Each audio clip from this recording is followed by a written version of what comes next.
sets out from Felicia toward the airship, and I believe it's nighttime that she set out. Currently, Rue is in the pilot's chair with Greg navigating, and we're going to start things off today with a roll. We're going to do a travel roll. Rue, since you are piloting, we're going to have you do the travel roll. Okay, that's a D20 or Dex. I'm checking right now.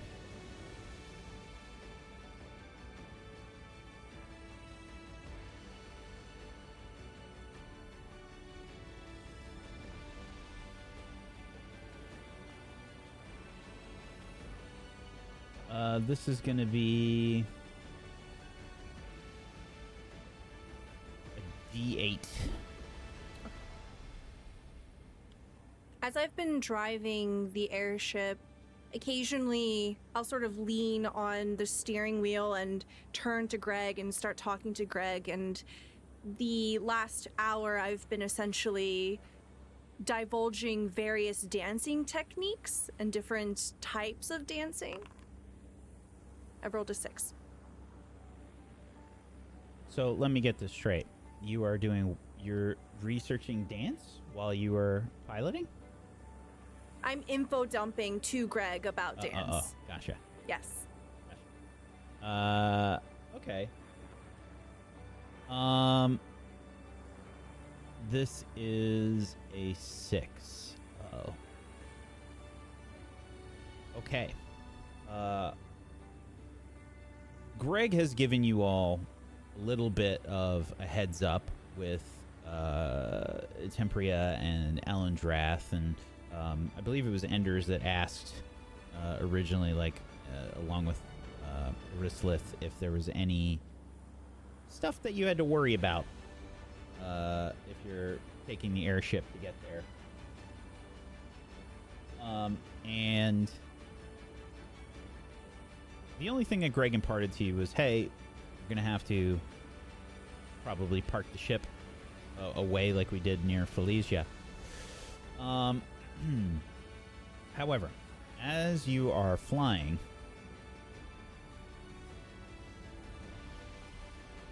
you start to notice in the night that there is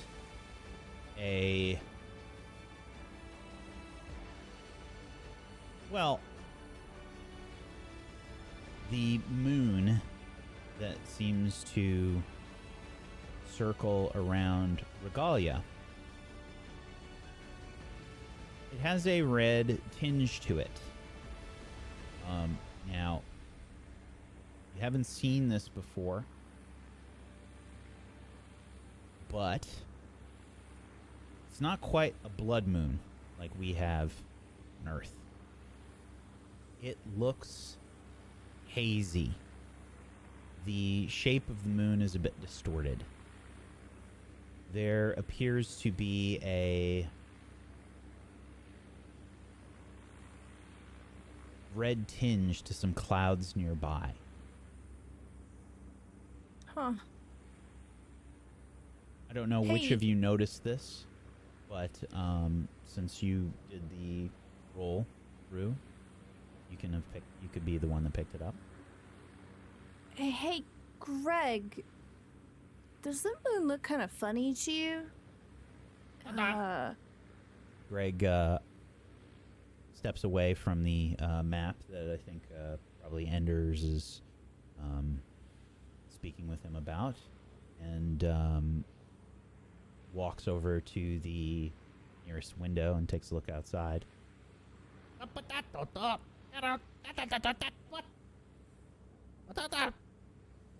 Sort of shaking. I turn around in my seat and I lean over so I can look at Enders. Hey, the moon looks all, like, bloody. I think it's coming from the clouds or something? It's not exactly a blood moon. Maybe you should come look at it. I'll walk over slowly and look at where they're pointing. I guess I could do an insight check. I don't know what they're... Sure. Just do an open check. Okay. Is it insight or insight anything else? Insight. Nope.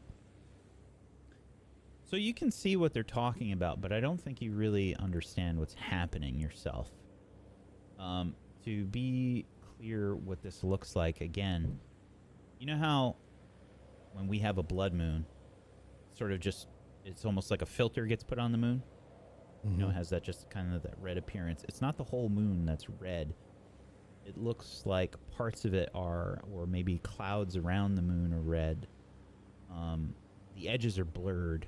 It almost, you might, you know, rub your eyes or something for a second, like maybe you had something in your eye and your vision was distorted, but no matter how much you rub your eyes, it's not really changing. It looks like the moon is just kind of distorted.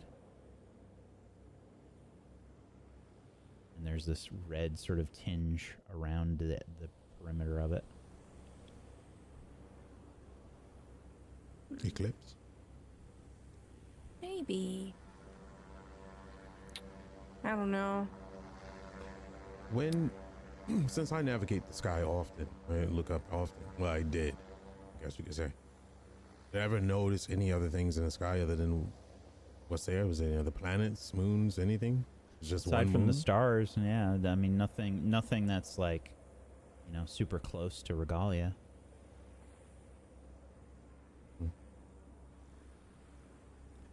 No idea. Could have something to do with the maelstrom. Could be an eclipse. Oh. Okay. Do we know anything about, like, I guess, the stars and stuff in this place? Because maybe Enders is onto something, you know? Maybe it's some sort of weird, like, I don't know, Emberstone eclipse? Question mark. Are you asking the group or are you asking me? I'm asking someone. I say, hey, Iris, do you know anything about the moon and the stars and stuff? I'm flipping through one of the books that my grandmother gave me, and I'm trying to replicate one of the symbols on myself at the moment. So you would see me kind of just flipping and trying to trace it magically as perfectly as I can. What was your question? I mean, didn't Ender just mention something about the moon being weird? I wanted to know if we know anything about the moon and stars and stuff, you know, like what's up there? Is that a moon? Is that our moon? It's not a moon, really. I mean, like, is it lunar? What is it up there? I've never really thought. Huh. Of my time in Ellendrath, do I remember anything about any of the people there talking about the stars or anything like that? I'm sure you did. You can make an insight open check.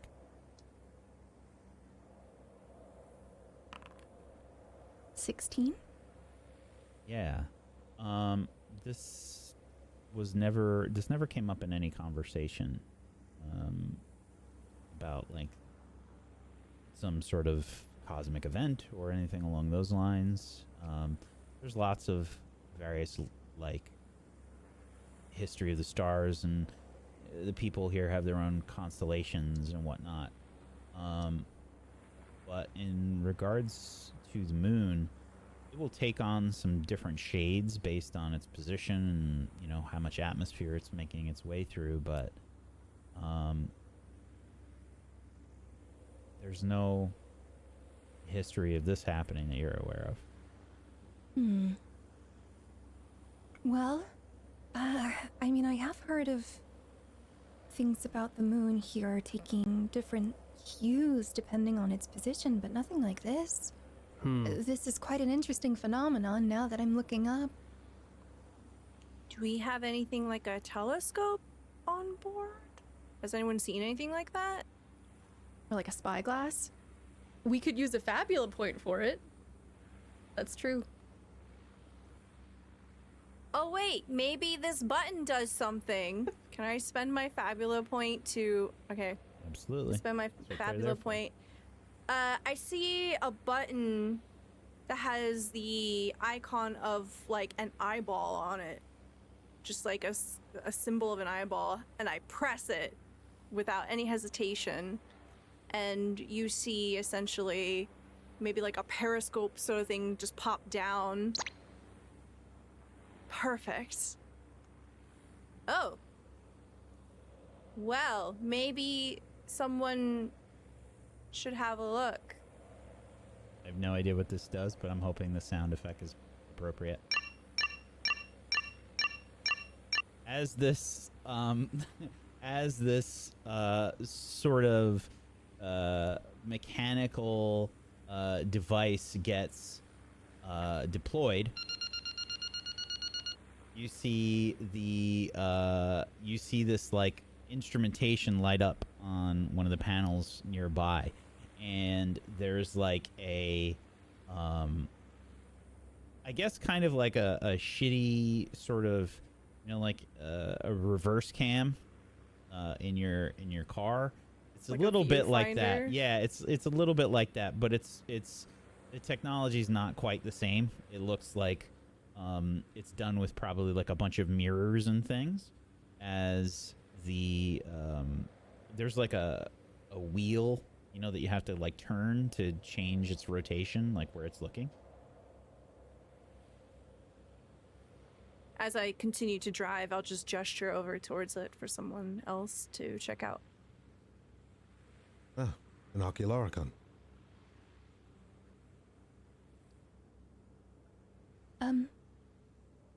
Well, do you want me to take a look? I've got good eyes, I guess. Go ahead. All right, I'm Do you know gonna where to go. put them? No, can you show me where to put my eyes on this thing? Oh, it's an Ocularicon. Centaurus technology. There's a shaft here. You pull that to your eye, and you use your best eye to look through it. The mirrors will then amplify whatever you see in the distance, and good luck from there. Okay. Do I follow the instructions to the best of my That's ability? the wrong G- part. It's the one above that one. Oh, okay. Mm-hmm. Right. Yep. Okay. You To begin magnify, you need to twist that knob. I twist. Yep. As you do, it begins to do about what you'd expect. It magnifies things like you're looking through a telescope. There's several like lenses that slide into place, like, and you can now sort of see this phenomena happening in front of you. Are there any men on the moon? You definitely can't see that, but the moon looks really freaking big in your vision right now. And as you look at the sort of like the edge, the moon looks like it's falling apart. There are pieces breaking off from the moon.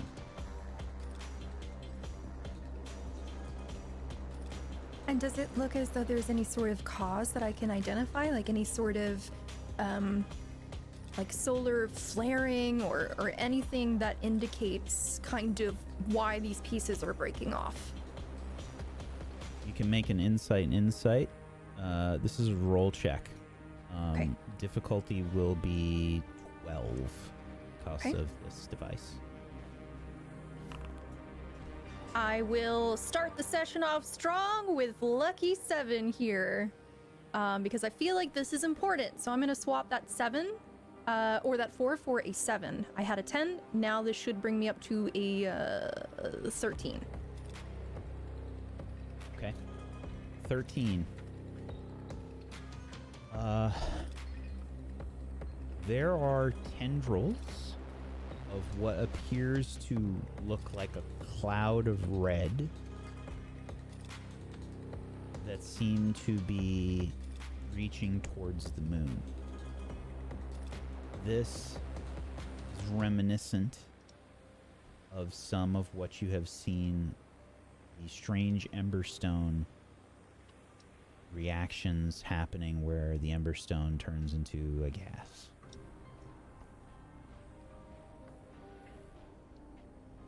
Okay. And you so see what appears to be small meteorites of the moon making their way to Regalia. Oh, so they're looking like they're gonna hit the place, basically. Well, yeah, they're going into orbit and they're gonna hit. Okay.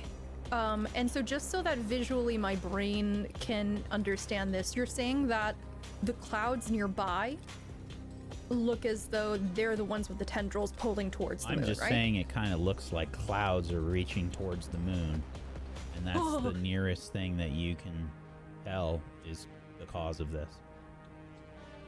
What in the Twilight Princess? What? I'm gonna stumble back a little bit. Have a look, and I'm gonna try to point it out to them. You see, look at the clouds there. I don't really Some of have the that pieces great are being sight. torn off. The clouds being torn off? No, look at the moon. You have to describe it for me. Okay. Oh, right. So the moon. You know what a moon looks like? Either a Viking or a big white disc, yes. Right. So, the moon right now is taking on this reddish hue in certain parts.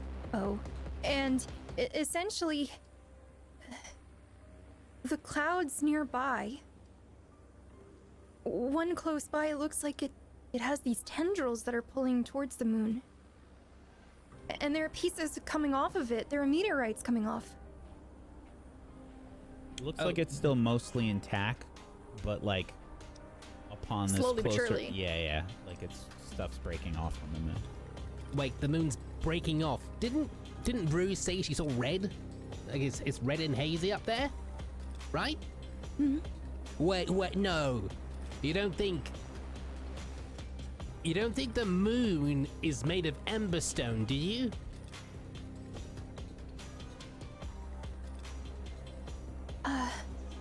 Doesn't look like emberstone in what you're looking at right now. No, but it is having a similar reaction. Well, maybe the moon has like, I don't know, like a weird dust layer and the rest is ember. I don't know. That's weird. So more than emberstone can do the weird emberstone transition thing? That's weird. That's strange. That sounds dangerous. But what does it mean? Could it have to do with the maelstrom? I don't know. The maelstrom's getting bigger, isn't it? The larger the maelstrom gets, I could be wrong about this, but from my observation of it, it seems like more magic pours in and out of it at the same time. It's imbalanced. It could cause issues with this world.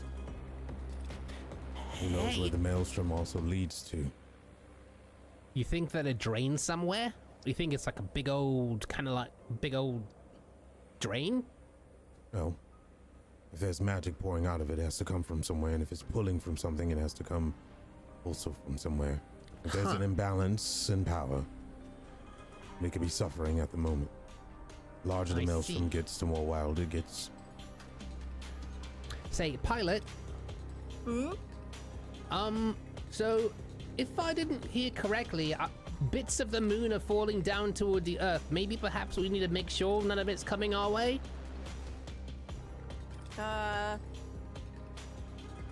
I'm driving as fast as I can before Greg starts yelling at me. Okay, I just don't know if it's possible to dodge a meteor if it comes our way. You know? Moon is quite distant. The from where airship we starts are. vibrating again, like when you were chasing down Gafran's ship. The have moon a is quite far, but we are the main characters, so, you know, if anything was going to happen to us, it Why would be would you us. wish this into existence?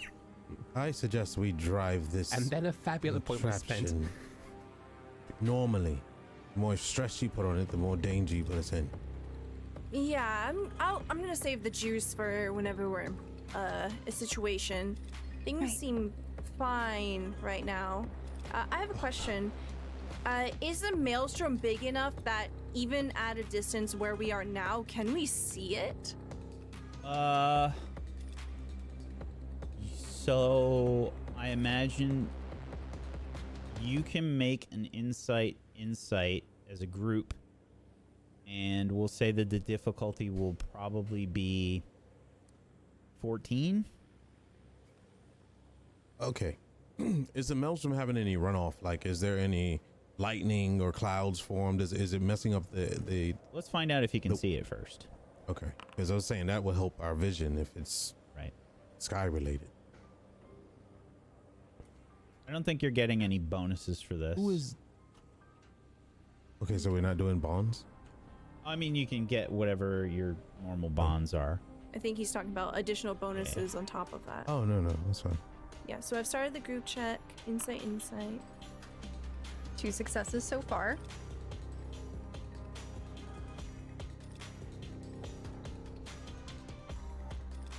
Is Bo looking?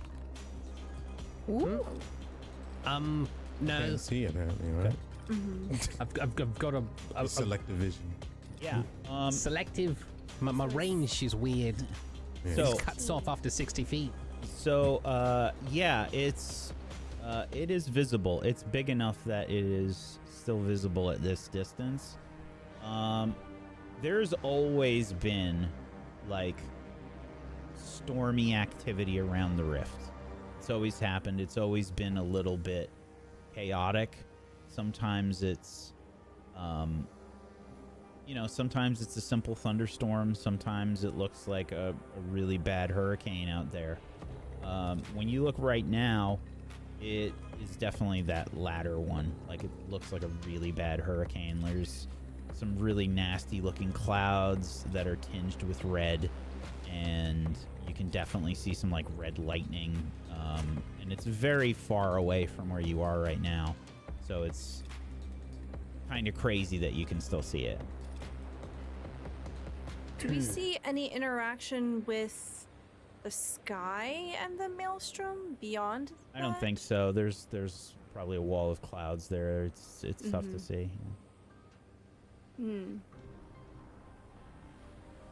Well, at least we are flying away from the maelstrom right now.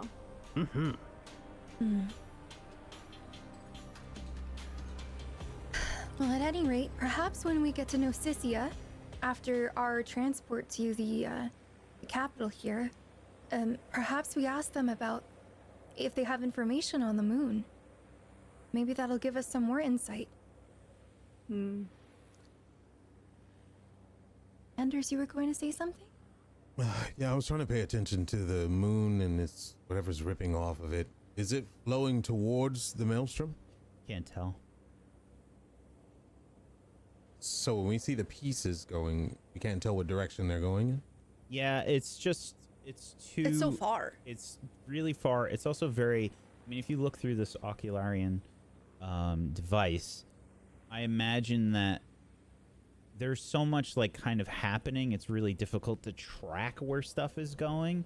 You know, it's just it looks. The only thing that you can really see are the clouds. They're kind of obstructing what's going on, but you can see probably like bits of the moon kind of. You know, like if you've seen a meteorite like enter the atmosphere, it kind of like flashes for a second, lights up. I think you might see like little pinpricks of light Like here and there. dots. Yeah. Okay. All right, fair enough. Yeah, I don't think we're in immediate danger. Plus, we don't want to overdrive inside of a protected zone. It'll be even more fun to explain. Right. Yeah. That was sarcasm. You did Wasn't great. a joke. What's the difference? Oh, You know, sarcasm kind of is a joke, isn't it? Budumtus? But at any rate, I guess we should figure out what we wish to say to the queen, right? What's our game plan here? I mean, obviously we want to definitely reiterate that we are looking to pay our respects. Would be the first opening thing, I would assume. Is there anything else that, I mean, obviously we want to ask about traveling freely past their borders towards Nocisia. Was there anything else? Yes, we give the reason why we're even occupying this airspace in the first place, which is, well, the world may be ending. That might be a good way at the start. Believe urgency is probably the best course of action, but then again, you're more accustomed to whatever way they will live and deal with their piracy here. But I would definitely make sure that you mention and be truthful about what's happening, and then probably include the idea that the Empress is willing to do anything it takes to save Regalia as well. Not to rip off Chicken Little, but the sky is literally falling, so we could also mention that as part of the urgency, no? Right. Oh, and do let them know that the maelstrom has grown, and that it's encroaching on land, apparently. And the moon is breaking to pieces? Is that related, do you reckon? Possibly. Maybe. we should Okay. also see if anybody else is talking about the towers going down. Right, find out more about the towers.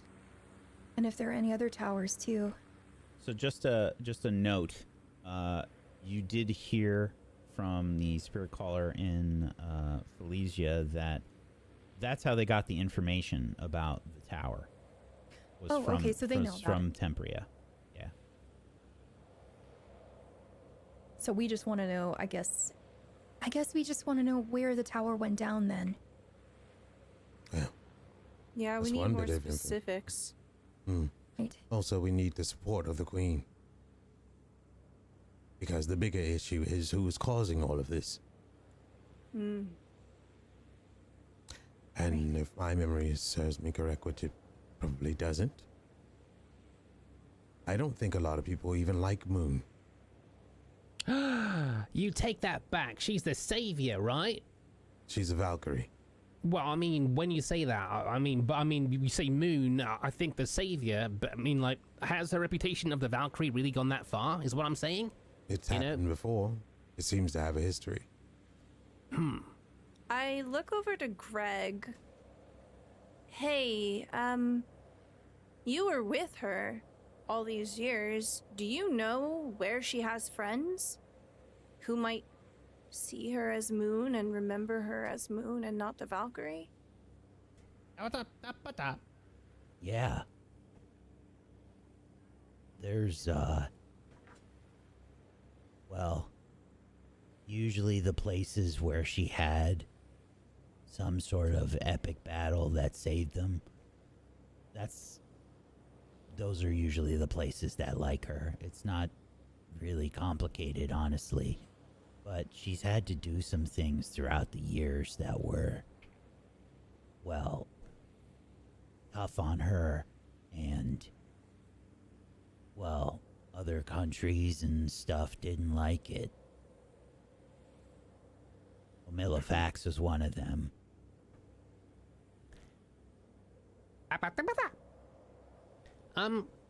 He said, I forgot. He said that she has friends in places where she's saved people. So I guess it makes sense. You know, people who would have given her the title of savior would probably still like her. So there's that. Well, does she have friends in Ellendreth? Were there any fights there? Do we know? Yeah. Kind of mixed. in Ellendrath, primarily because of, well, she said something went wrong, a while ago. Basically, like some sort of mission that she did in Syntharis, with some of the people in Ellendrath, and, well, it didn't go super well, so there are some people that don't really like her there, but I think most people probably do. I would say most of the time, Millefax are usually the people that don't like her so much, and, well, she's had some issues with some of the people from Asgore and Tessa as well.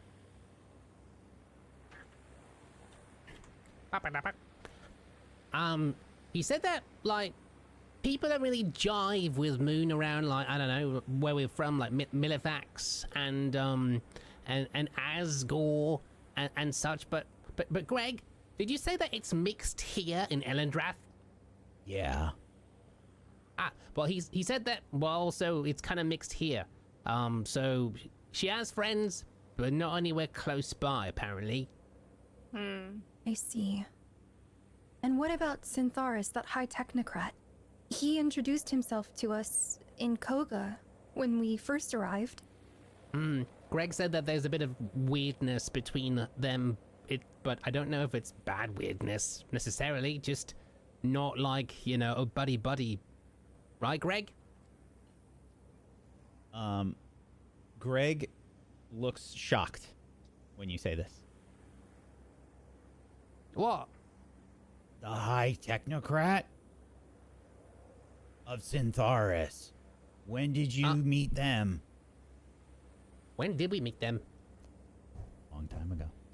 Yeah, in Koga, he was very close, and he took a really big interest in me.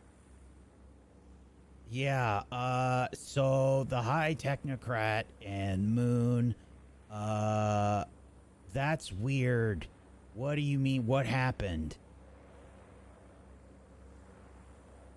Greg says what happened. Well, we were I think it was Enders and I, if I recall correctly, and, did we go up to them? I don't remember myself. Did we go up to him, or did he come up to us? Was that the one that imprisoned us? No. No, Okay. you mean the... He was the one that made Iris really uncomfortable because he was being so personable with her, and she didn't expect it. Oh. I don't remember. This was when I ate all that stuff and almost blew up, right? Yes. At the very... Oh god, this was so long ago. Yeah, I remember. Well, what do I recall? Well, I recall him seeming very interested in speaking with us. I think his name was Vorin?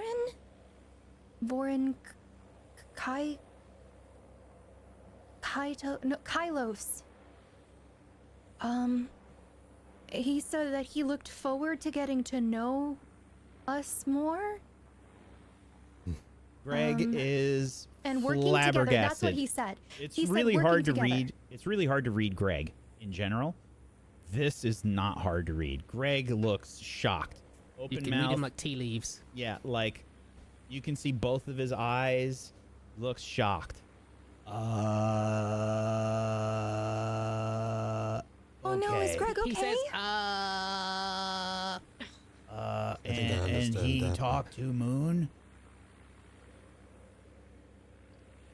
Muhn Just you.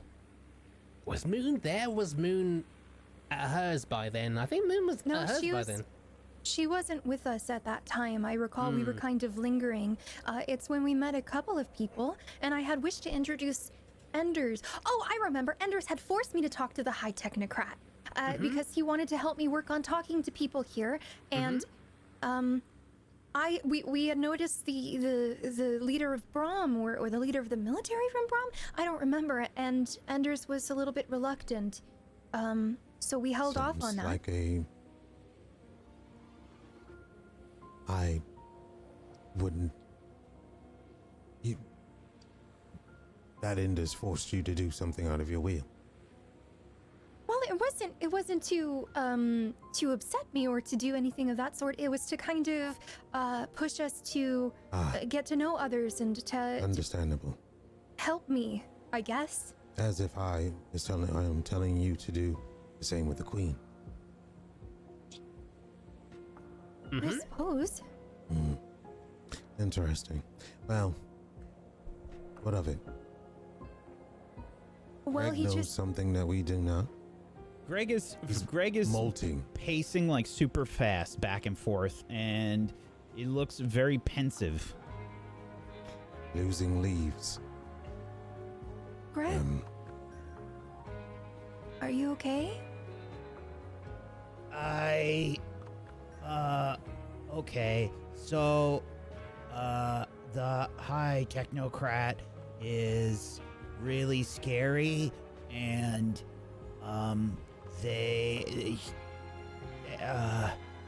okay. So, for a long time, Muhn really didn't like that guy, and, there was talk about potentially killing him, and it got stopped because of, some peace talks. And Syntharis was one of the original countries that tried to, do something about the Stormveil Rift, and that's kind of the only reason that Muhn didn't kill him. Okay. I say,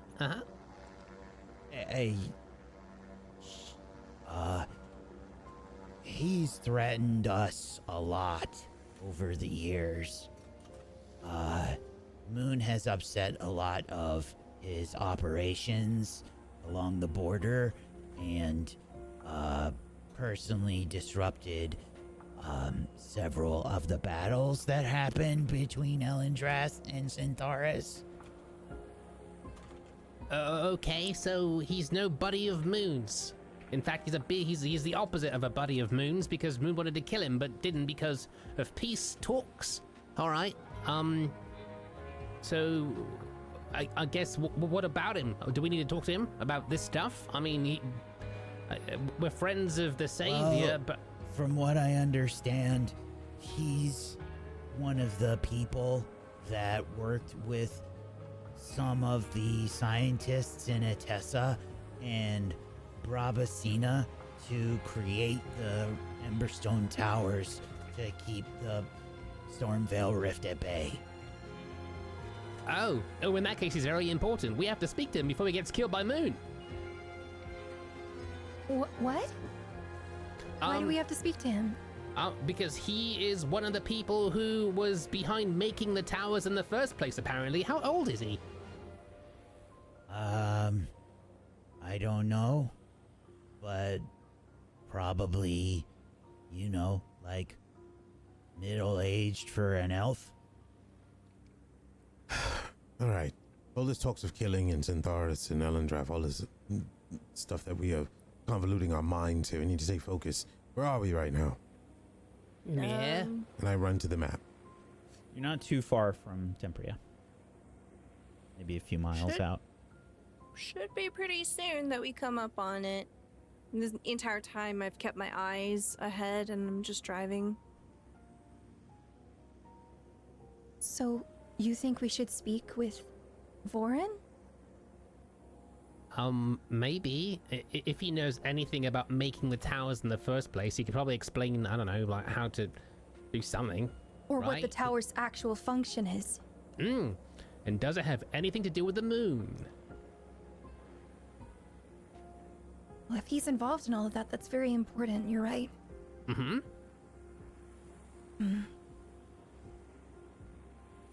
Well, then I guess we're torn between two things now, right? Well, we're going to have to speak with the queen anyway, but I mean, we're torn between like 5 or 6 things at this point, right? We have to go to Right. Tempura and talk to the queen. We have to go to Nausicaa and talk to the weird people. We have to go to Brahm because Enders wants to go talk to Brahm people.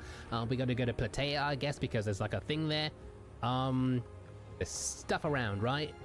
And also there's another tower where we first came from as well, wasn't there? right. We should stick to the plan. I'm sure that High Technocrat is not a pushover, and they are already alerted at what's happening, seeing they're the closest. Right. Well, I mean, depending on where the tower fell as well, he might be there investigating or something. I would Maybe. imagine that he would be involved in that if he was involved in the creation, but I don't know. Do you reckon all the world leaders talk to each other? I mean, probably to some degree. I mean, we Especially could- with bordering nations, even though they hate each other, they are cousins as well. we could ask the scaly lady if she knows anything too, you know? True. Are they not allied in some fashion? Centaurus and Millefax? I don't know. Well, Weren't they on the same side of the war? They were. Koga was kind of the spearhead in setting up the negotiations with everybody. They've sort of been neutral throughout the years. And usually if something really bad is happening, they do have a way of reaching the people in Rise, in Koga. Okay. Well, Greg says that, well, Koga kind of is the UN of this place, I guess. The Switzerland. Like, they talk to everybody. But, like, I don't know. The dragon woman said that, like, Empress, she said that, well, she had the power to teleport us and stuff. I wonder if she has people who could just talk, you know? Intelligence and all that stuff. Because I don't know. I mean, we'd have to go all the way out to Koga for anything Koga related, right? We need, like, teleportation. Also, I would like to point out, and maybe it's not a right assumption, but if the Valkyrie wanted that High Technocrat dead, he would already be dead. Well, true. Doesn't seem like the top of her priority list. I mean, if you did see how she turned dragons into paper, you know, yeah, she could probably rip the world in half if she wanted to. I wonder what she's doing. There's like a single frame where we see Muhn looking outside, you know, the window of her hotel at this kaiju making its way towards the city. Yeah, I'm sure she's fine. Probably destroying more of the world. Probably. I wish there was some way to know. Anyway, are we at Tempura I yet? stomp over and grab Bo by his whatever he has dangling and lift him up and Hey, walk I'm him using that. all the way to the back of the airship and hold him out. There's what your Muhn is up to. Well, I mean, I was being more literal, you know, like where is she, what's she doing, not, you know, the mess. You can drop me, I'm not a dog. He'll turn around and plop him down. How literal do you need to be? It's right there. It's just a turn of phrase, Enders, you know, like, oh, you know, I wonder what they're doing now. I don't know. Just cock my head and walk back over to the nav. Just small talk, Enders. You know, like they do on TV before the camera pans. Where are you going, Enders? There's All right, y'all. We're getting ready to descend. You should probably buckle up. Does everybody Do we do even that? have buckles? There's chairs. We have chairs. Yeah. For sure there are chairs. I don't know if they have seats. I absorb a buckle. Belts. We had seats before, unless they're gone. I mean, Seats there. I don't know if there are seat belts, but I'll begin to. I look imagine for- it's not Star Trek. I think there are probably seatbelts. Yeah. Unless Fabula Point. So, Rue, you begin to descend, and again, it's nighttime, so like, this is pretty tough. I would like you to make a roll for this. This is going to be Dex and Insight. This could potentially be a group roll if anybody's helping. Dex and Insight is the roll. Okay. I mean, I'm on the nav. I don't know if that's helping. Difficulty? Difficulty is going to be 12. What is it? Dex and Insight. What's this check for landing? Yep. Mm-hmm. I guess I'll support. Oh, well, there you go. 116. I hit the support button. I don't know if it did anything. I do not see anything happening in there. It's just Fair me. enough. It pops up a thing and you have to click. I did, but I guess if it didn't work, then I did nothing. Haha. Okay. Looks like that's it. Yeah, it's disappeared for me. All right. 17 is plenty. Rue, this is challenging, but you're getting pretty good at this. This is becoming old hat to you. I'm And- also going very slowly. Yeah. It's kind of difficult to find a landing spot. You can now see the massive lake much better in the area as you approach. Where are you going on the map? Are you parking next to the lake? Are you going north? Where are you headed? Let's pop on over to the map and have a look-see. I want to park right here. You should be able to move the token. Right here. Okay. Yeah, there's lots of trees. It's very similar to probably like some of the areas that you saw in Millifax, but it looks a lot different than Felicia. Felicia had a lot of mountains in the background. This is a lot flatter. There's some foothills in the distance, but you can see this large lake down to the south. And it appears that Tempria rests on this lake. You begin to descend, and you're able to find a clearing. It's not very big, and Rue does an excellent job of parking the airship down here. I think it's pretty impressive because there's not like a huge landing area as Rue begins to bring the airship to a stop. It's pitch black outside with a little bit of moonlight. Soon as we've made a soft landing, I'll shut down the engine. All right, we're here.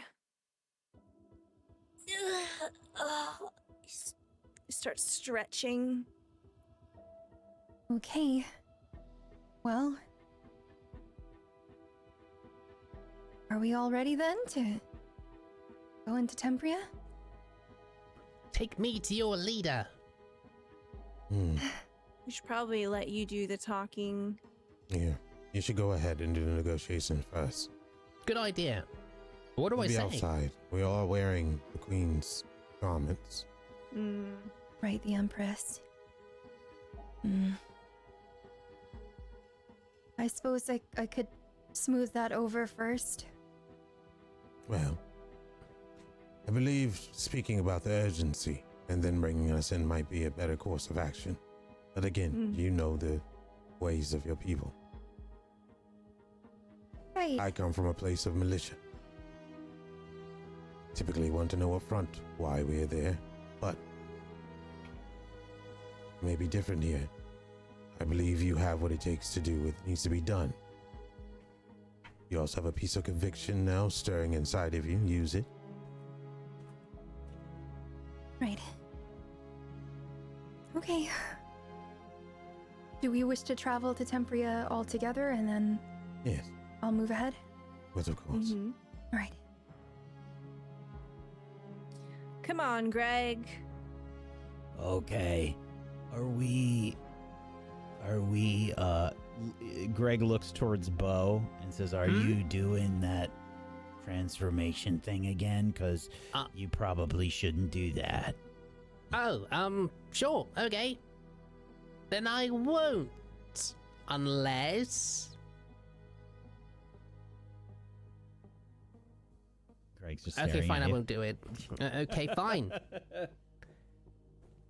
It's just a service, you know, just a little thing I offer. But I don't have to do it. I don't have to be a really cool car or flying carpet. I thought it or was really dragon. cool, but I don't know if they will.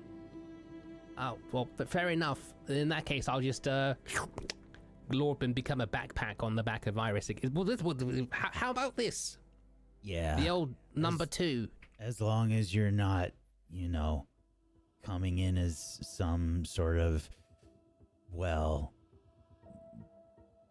I think it sort of, I don't know what it was that you turned into, but it kind of looked like some of the vehicles that I've seen in Millifax.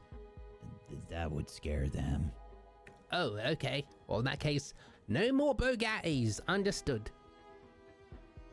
Is Greg dense? Is he like heavy? Oh, that kind of dense. He's made of, I mean, his appearance looks like he's made of wood and dirt and leaves. So I imagine, I don't know, middling. I look down at Greg and I ask him, hey, can I pick you up real quick? Why?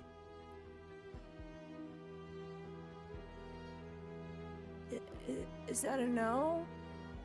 I just asked why. He's asking, why do you want to do that? Oh,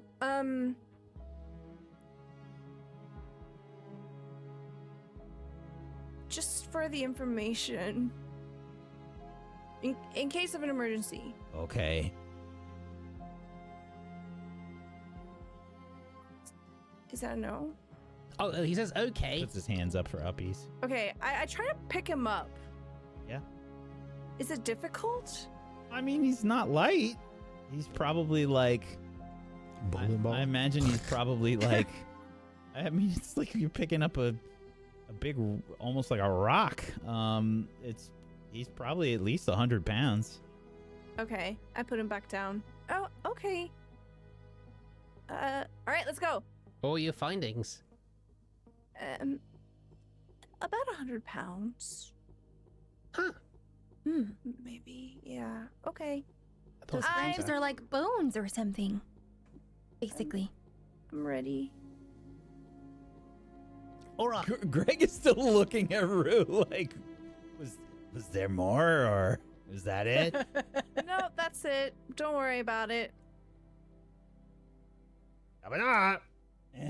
He Just shrugs start and just leaving. walks. Yeah, he starts to walk off the airship.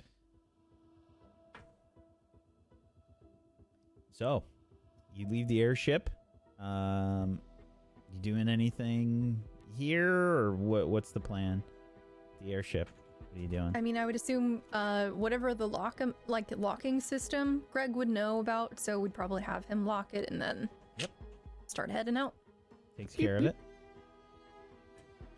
And I assume you're just walking right there, right? Mm-hmm. Okay. Again, it's the middle of the night. It's probably like about midnight, honestly. So it's not easy walking through the woods. It's a wooded area. It's definitely flatter than what you were experiencing in Felicia. Felicia was right on the border of mountains, so there was a lot of foothills and a lot of, rockier terrain. This is you kind of walking through a forest at this point in the middle of the night. Does anybody have any light? I would cast Lux upon my staff if that's all right to light it up, so that we have some source of vision here. Okay. But it probably wouldn't be crazy far, I wouldn't imagine. It's probably like a torch or something. I'm not doing anything quirky, because Greg said I shouldn't. Okie doke. I'll try to sniff the air and just get a sense of things around us and just keep my head on a swivel. Okie doke. I can also cast fire in my palm. I mean, It's not going to do as good as the light on her staff, but if need be, I can do that. Hot I hands. was looking at, so in Fabula Ultima, there are a consumable called elemental shards that you can spend IP to generate, basically. Mhm. They make 10 damage of a type of your choice. Would you accept, like, taking out a shard and just activating it so it is like Sure. a light source? If you want to spend inventory points, I have no problem with that. Okay, I will do that. I reach into my inventory and I pull out what looks essentially like an orb, and you see almost as if like heat, light beginning to coalesce at the bottom of it, and it slowly swirls around and begins to emanate a dim light around me, or around the orb. So I'll spend 2. Okay. You got a few sources of light. The forest is definitely quieter than you're expecting. It's got a little bit of that same sort of feeling that you had in Felicia, where the creatures were much quieter than they should be. You know, you can hear just a few insect noises here and there. Maybe some like tree frogs. But it's very minimal. And you're in the middle of the forest. There should be way more nighttime forest sounds here. And there's definitely like an eerie sort of vibe, I think, that everybody's getting as you're making your way through here.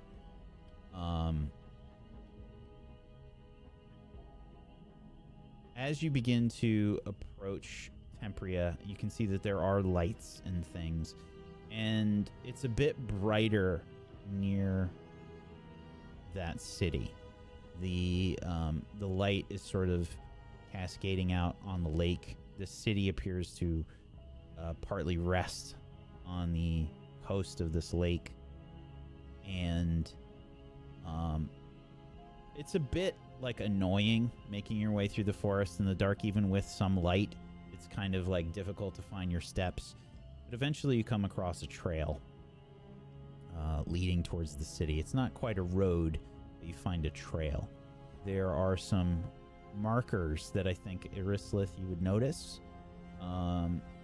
similar to trail markers, and you instantaneously understand what they mean, which is essentially like the city is this way, basically, as you find these trail markers. Most people would not notice them.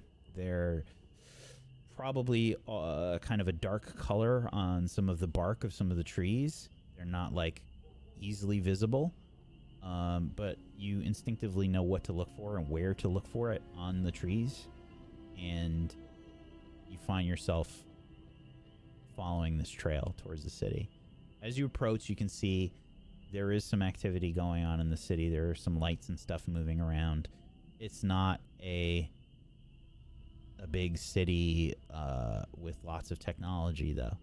There's what appears to be some magical lighting. Maybe there's even some fireflies that are trapped in some like lanterns here and there that seem to be illuminating a gate.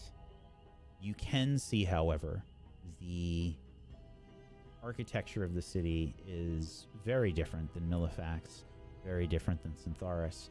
You see what is effectively like white marble towers and gold-domed sanctuaries. There are cascading aqueducts and tree-canopied bridges with floral terraces, and there are various streams that appear to be making their way in and out of the city by various means, by these aqueducts, by some clever positioning of some of the terrain. It's quite beautiful. When you reach the edge of the city, you can see that there is kind of like an archway with a small bridge leading over a small river. As you approach You can see that there are guards stationed there. What do you do? There are guards ahead. I've already folded in the shadow. I'll stand up straight and I'll nod to the others and walk forward to speak with the guards. Hello, good evening. Hold there. Of course. What is your name and business? I am Irisalith. And I seek to come to Tempria to speak with the Queen. I am a hero of Elendrath. They look at each other. I need an insight and willpower. The difficulty will be 12. 17. A hero of Elendrath. One moment. Please wait here. They motion towards the other guard who sort of jogs away into the city. And it looks like they stop. Just, it's still in your line of sight. It looks like they're using some sort of pedestal with a crystal on it. It glows dimly for a moment. And after maybe like a minute, you see them jogging back. You whisper to the other guard. Very well. You may enter Tempria. However,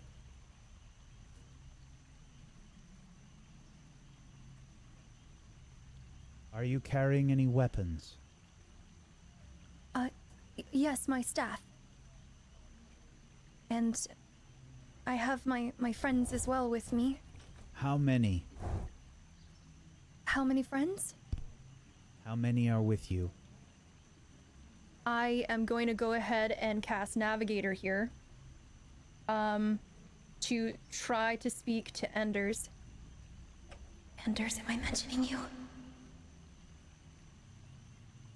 Well, if they ask, probably best not to lie. But I would 4. mention where who we represent, or who I represent. Yes, there are 4 companions with me in my party. 4 companions. Very well. Please enter. We ask that you keep all weapons drawn. And you see they reach into a, you see that they reach into like a basket. And there's this bright red sort of looking fabric. And it looks kind of like a bunch of scarves almost. And they say, we ask that you peace bind your weapons while you are here. Very well. And to keep them out? The peace binding must be visible for your weapons. Very Any well. weapons that you may have, we ask that they are peace bound. You may tie this fabric so that they may remain in their sheaths or holsters or quivers. Very good, thank you. And I'll wave the others over. I can't sheath these guns, baby. You can Alright. see that I'm considering my inventory.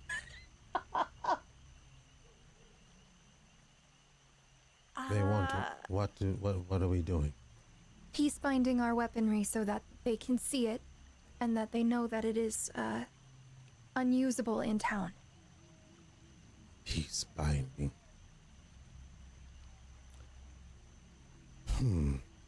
I will summon my bow. Okay. You call it It out will of your float inventory. Next to me. No, I summon it. And it just hovers next to me. How does one piece bind? How are you doing this? What do you mean? I always have it strapped on me. I don't put my weapons in my inventory. Mm-hmm. But I mean, how are you making it float? Oh, I use magic to use my bow. Okay. Enchanted weaponry? So the implication is that the weapon is enchanted and it has some sort of telekinetic spell on it, and it's just floating. That's how I've been using my bow this whole time. Is Okay. it's something that goes in front of me and I magically place arrows, pull and shoot. Okay. They say, if you could please, unbind the bowstring. Oh. I'll tap it and the bowstring will dissipate. They just kind of look at Strange. each other. If you can still tie this upon your weapon. The idea is that weapons are clearly visible and that they are sheathed or put away so that they cannot easily be drawn or used inside the Right. city. Question? They look at each other and then they furrow their brows at you. It's the backpack. Yeah. What was that? Pseudopods kind of like just spread out from Irish's back like weird jelly-like wings, and I go, what if I'm like a weapon? And they startle a bit, and you see that they look like they're about to reach for their weapons. No, this is my friend and familiar. I go back to binding my string of my bow. I mean, my cord of my bow.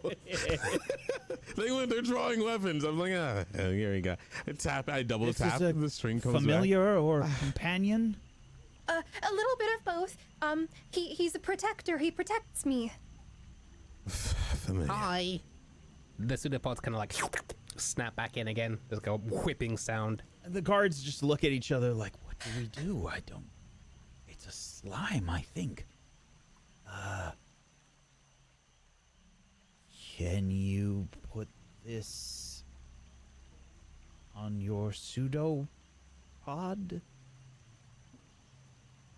I guess. And I slowly extend a tendril out, grab it, and dissolve it. All right. I'll tie it's a red ribbon, you said? Yeah, Or- it's essentially, it's cloth. like a scarf. It's like a red scarf It's like almost. checking your stuff in. Okay. It's, I get it. it's yeah, peace bond. So peace binding a weapon typically, like if you have a sword that's in a sheath, you would tie the bond like on the hilt or something, so and it stays in. yes, so it stays Understandable. drawn. So it stays sheathed. Sure. Can I have I'll- another? I'm sorry. Can I have another? Are you going to do the same thing again? I don't know. I'll try not to. They give you another one. Okay, I take it. It's kind of like tied to my, like the one kind of like pseudopod that kind of just sticks out like a ribbon.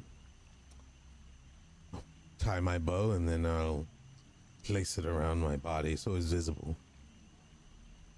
Does this suffice? I suppose.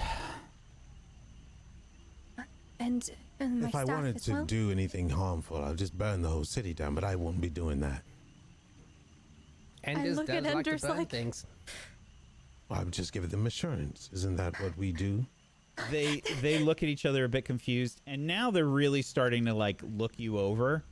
And yeah, who's Oh. wearing the outfits?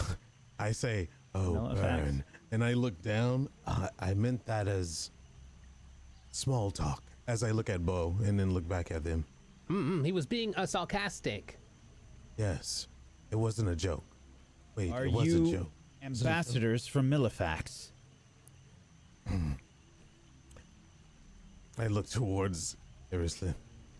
Go on. They are. But With before reason. that, they were my companions, and there's a whole thing about it that we wish to explain to the queen. I believe that the spirit caller may have reached out in order to try to see if we could possibly gain some sort of an audience. Which spirit caller do you speak of? I think it was Silvara. Spirit caller Silvara. From Felicia? From Felicia. Yes, that is where I'm from. Yes. Very well.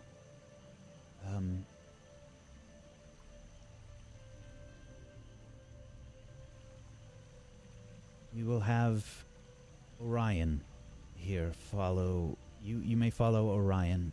Orion will take you to the... Well, you won't be able to speak with the Queen directly, of course, but things are rather chaotic tonight. Is everything all right? The guards look at each other. Have you not heard? Do you speak of the rift? Yes. Is it having some sort of effect here in the city? No, but there has been an expanse of the rift.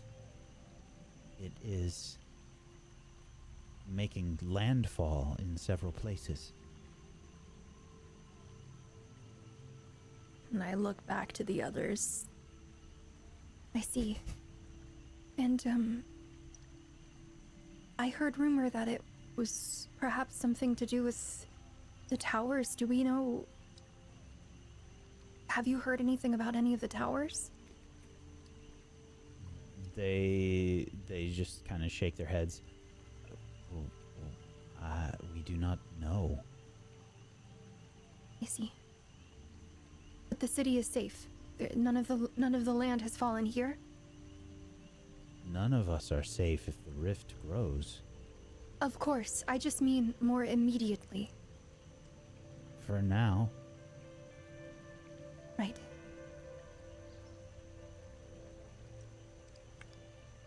Question. Are they asking me a question? I don't understand. Yes. Yeah. Is the moon normal right now to you, do you think? The moon? Mm-hmm. Have you seen it? They look up. It does appear a bit red. It is strange. Okay. It's not normal, is it? But not like a cause for concern. Do you know something about the moon? No, but everyone's saying it looks weird, so I thought maybe perhaps you might know something, but I guess you don't, so never mind. I'm unaware of anything happening with the moon. You all feel very strange.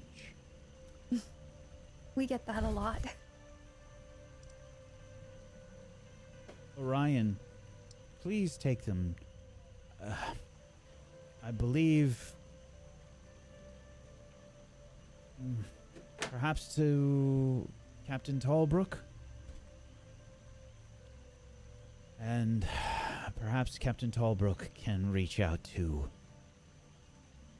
well, one of the court? Very well.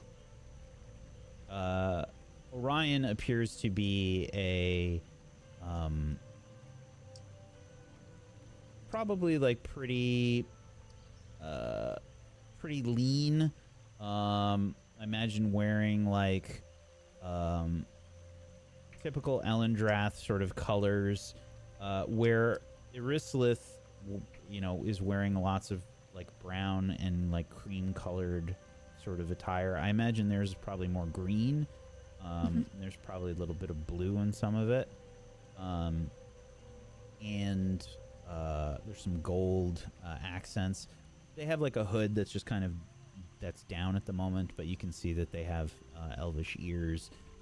Hair is probably about shoulder length, but otherwise kind of lithe, sort of a stereotypical kind of elf, I think, is the overall appearance here. Follow me, please. Of course. And thank you for all of your assistance. It is much appreciated. They nod. The other guard kind of returns to duty as you follow Orion into Tempria. Chief O'Brien. Let's go over here.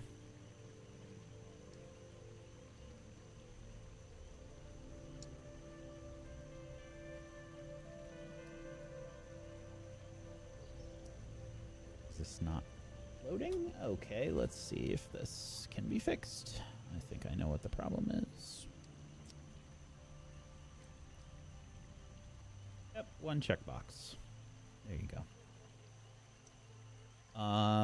Now it's nighttime, and this is a daytime picture, obviously, but the architecture is impressive. There's like it's like white marble, lots of arches, golden domes, and lots of those. If you've been to California before, I've seen a lot of these plants, but they have like those really tall, spindly plants.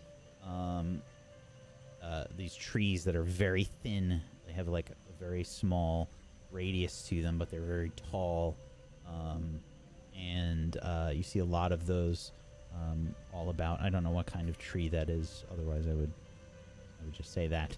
But yeah, there's beautiful gardens. There's beautiful like water features and bridges across water. It's very much like an organic flowing city. Like the architecture's built around the landscape. It's not quite as heavily like wooded as you would expect. Like the buildings aren't built into trees here. They're just kind of built around the trees. Cypress trees, thank you. The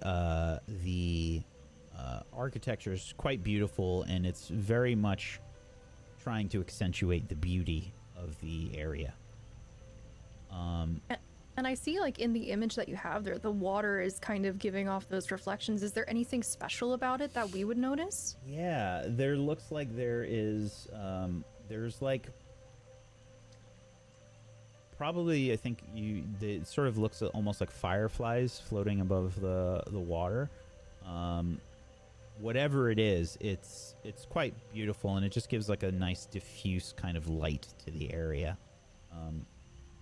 And it's just a very beautiful place. It's not nearly as big as some of the other cities that you've seen. This is significantly more modest, but it is beautiful. And as you make your way kind of past some streams and some of these water features, Orion says, "We are going up those stairs. And we will be meeting with the guard captain, Holbrook." Excellent. Thank you. They are a veteran of many battles, but I must warn you, they typically do not like outsiders.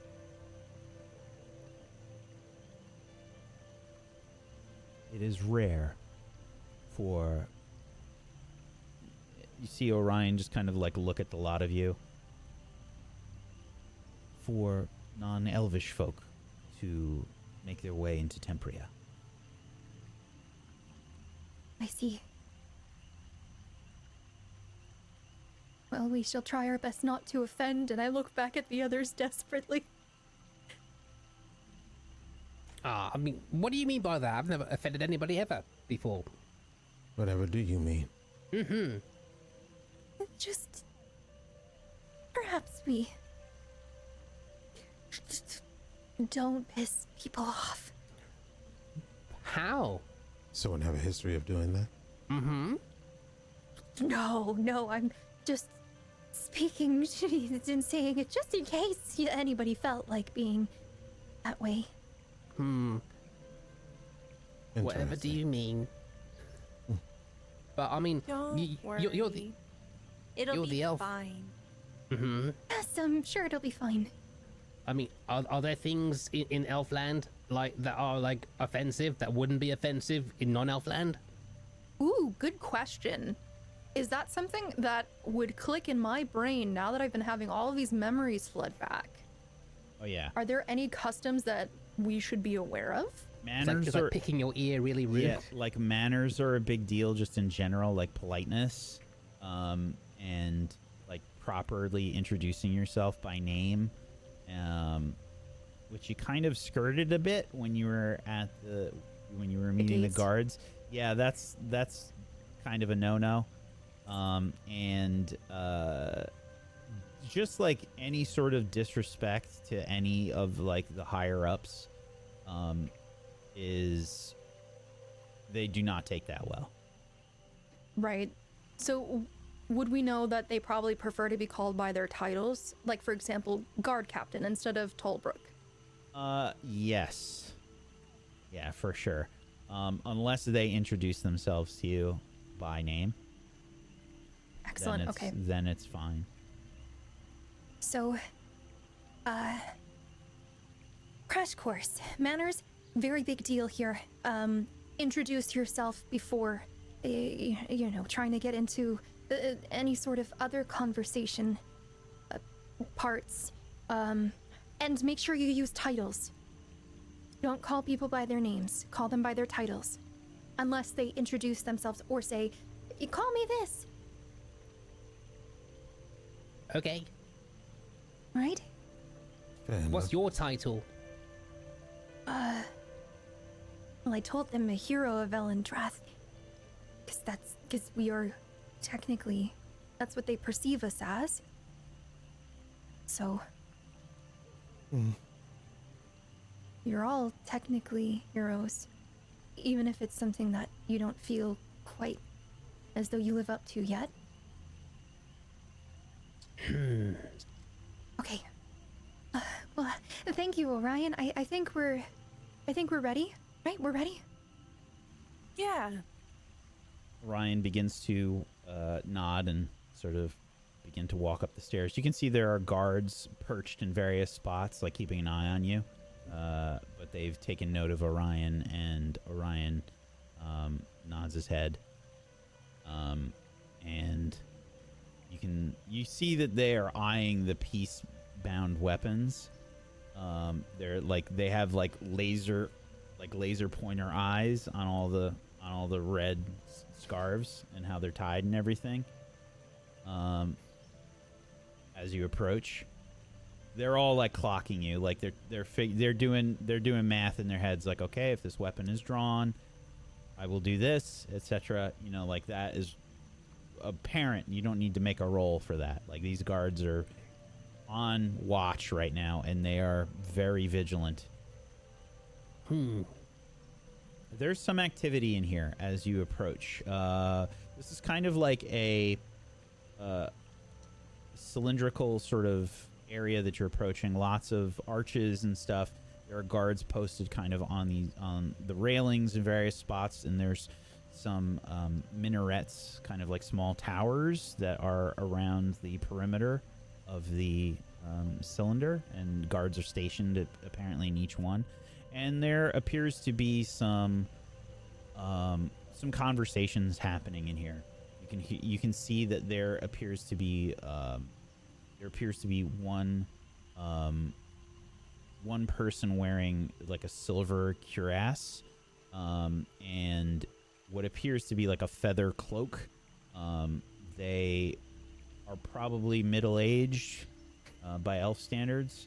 They have their hair is kind of drawn back into several braids on their back, kind of, I think, presenting as like androgynous, and they're having a conversation with one of the other guards. It is important that we keep an eye on the perimeter. I want to know what that ship was doing near Tempria, and I want to know soon. Send guards out on a patrol. Stay cautious. We don't need to... Guard Orion? What are you doing here? Thought you were guarding the eastern gate. Apologies, Captain Tallbrook. There are some guests One claims to be the hero of Elendrath, along with several other companions. This guard captain looks stern. You can maybe see just a hint of various tattoos that are very much themed around nature. They're vines, and they're integrated into intricate patterns. And you can maybe see them sort of creep out from underneath their sleeves, leading onto their hands and some of their fingers. Some look like thorns. And he says, "What are you doing here at night?" Good evening. Apologies for the intrusion, guard captain. My name is Irislith, of the Netharis family, of Felicia, and these are my companions. This is Rue, this is Enders, and this is Bo. Hi. Coming up. Greg's here too. Apologies for overhearing, but you made mention of a ship. Did you mean the airship that is placed a few miles out? That's us, if so. Perhaps. You flew an airship here? We unfortunately had no other choice.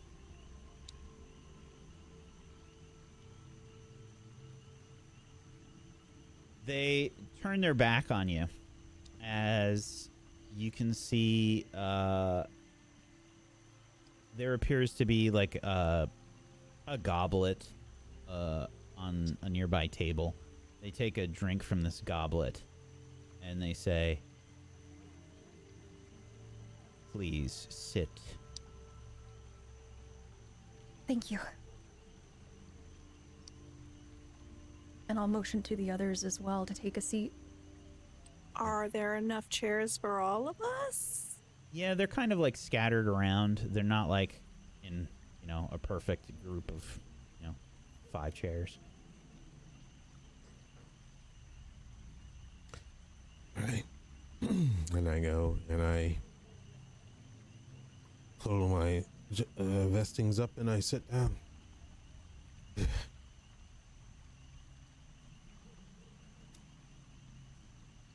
I am Guard Captain Tallbrook. I've been the captain of the Verdant Guard here for many years, yet I am unfamiliar with Irislith, hero of Elendrath. How did you come by this title? Indeed, it is a peculiar circumstance. You see, 10 years ago, I had gone off to war with the warriors in Elendrath near the border, and that is the last memory I had before waking up encased in redstone. And when I came back, Redstone. indeed, we believe that it was Emberstone. In fact, all of us had a similar experience. Guard Captain Tallbrook turns back towards you. You certainly feel like a hero. Her Majesty mentioned meeting heroes in Koga some time back. It was a bit of a miracle that heroes had returned after the war.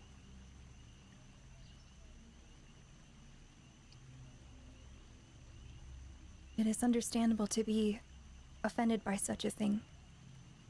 It is something we had no control over, though I assure you, and If I could have been there, I would have. In fact, my intention most certainly was to be.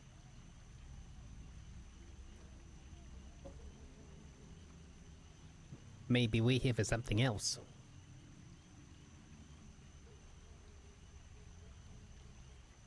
Guard captain looks at Bo.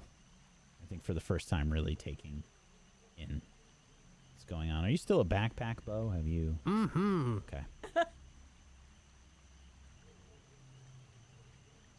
Thank you for peace binding your weapons. I'll wiggle my tied up pseudopod. It is an important custom in the city. You have honored this. That is good. You've introduced yourself like someone that belongs in Ellendrath. You say you are from Felicia. It was my understanding that heroes are summoned from another world. How are you from Felicia? Yet, I sense this aura about you. I do not know, if I am to be honest with you. Convenient. It would seem that way, I'm sure. While this conversation's going on, I imagine I've taken a seat somewhere further away from the conversation, but close enough. I'd like to open my quest log and see if it's changed at all. It has not. Okay.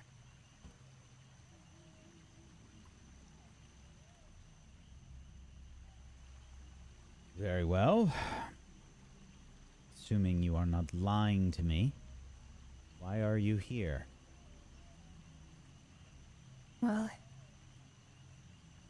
I'm sure that the Queen is well aware of the situation that is going on with the towers.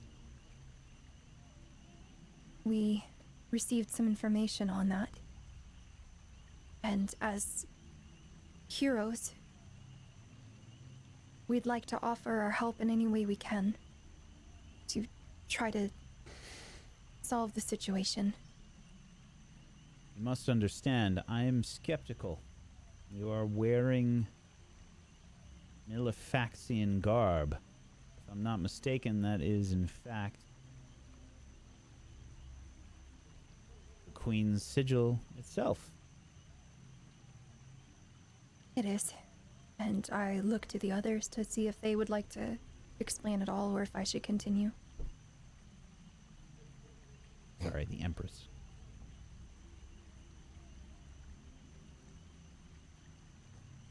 I give you a look like you seem to be doing what needs to be done. I don't speak unless spoken to. Well, there were some things that happened in Malefax.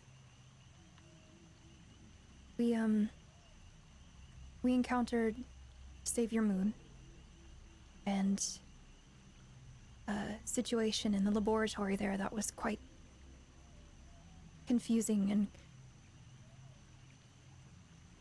quite tragic, if I am to be honest. It's something that we wish to share with the Queen.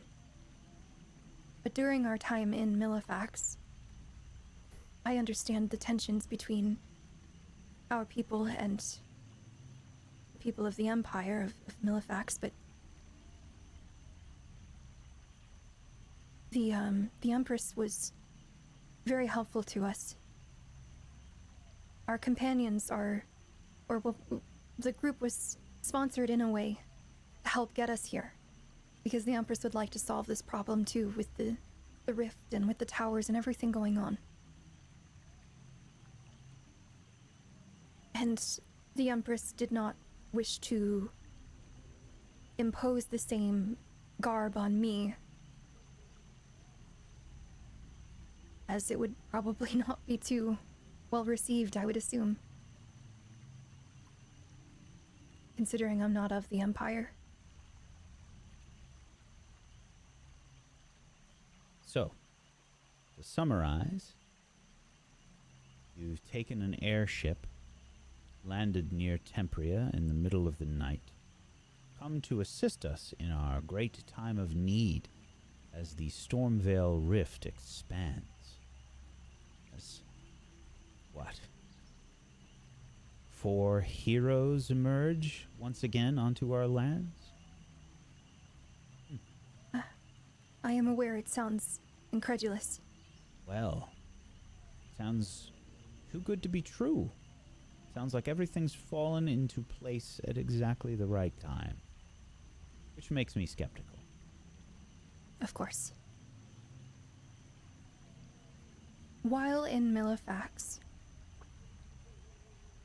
Muhn, the savior, she, something happened to her. We were traveling with her. We were her companions. And if I can be brutally honest with you, their military was massacred. Dragons taken down.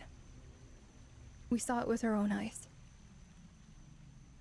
We only wish to try to help stop that situation from getting worse and to try to protect the people of Regalia. Elendrath included. Please make an insight and willpower roll. Difficulty is 14.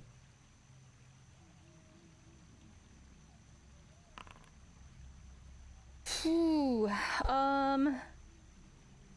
14, huh?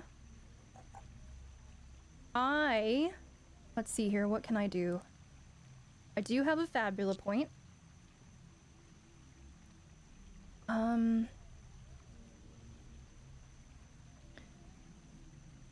In terms of my identity, the only thing that I think would apply, or I guess there are 2 things possibly, would be the smiling identifier as well as my relationship to Elendrath with my ancient bloodline.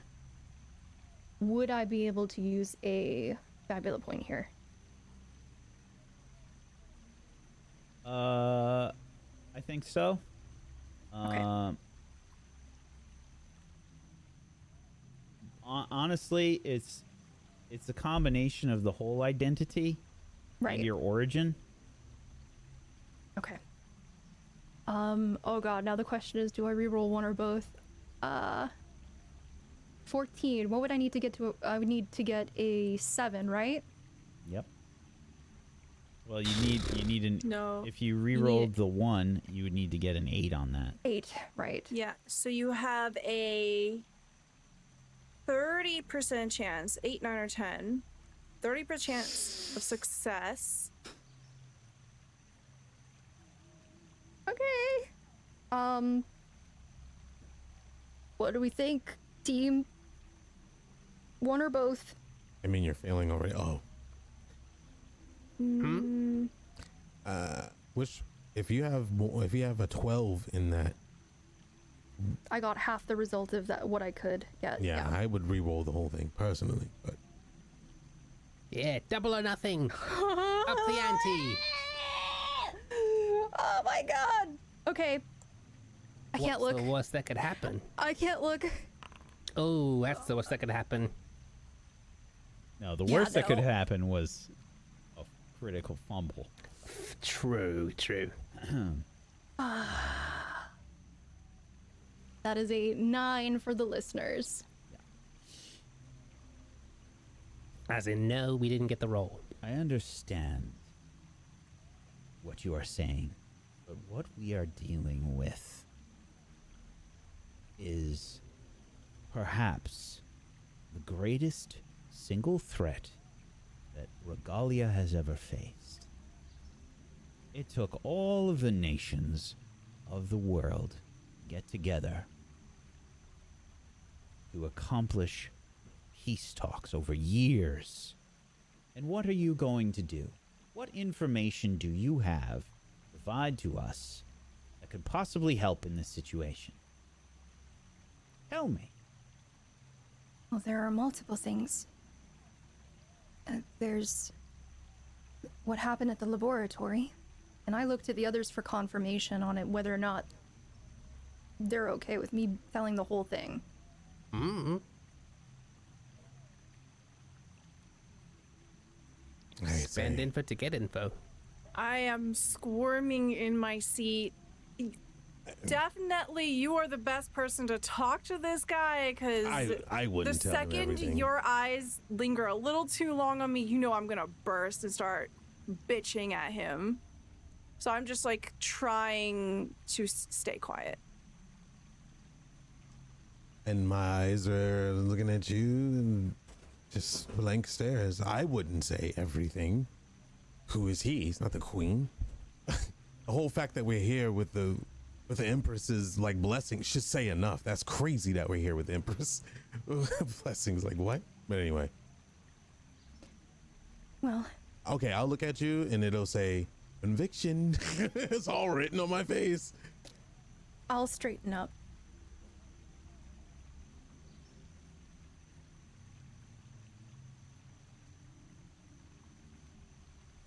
At the laboratory in Millifax, there was something going on regarding Emberstone. What I made mention of, that discussion about Savior Muhn, she was injected with liquefied Emberstone.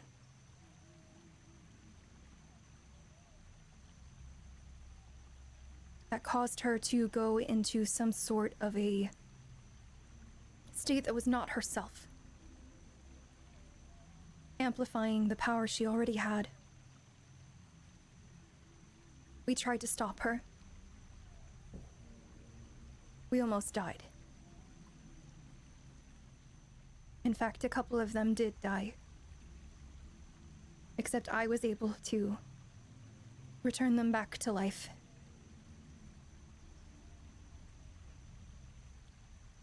Muhn attacked their military, the best of the best. Dragons. And their riders. Muhn killed the captain. And we were barely able to save the lieutenant.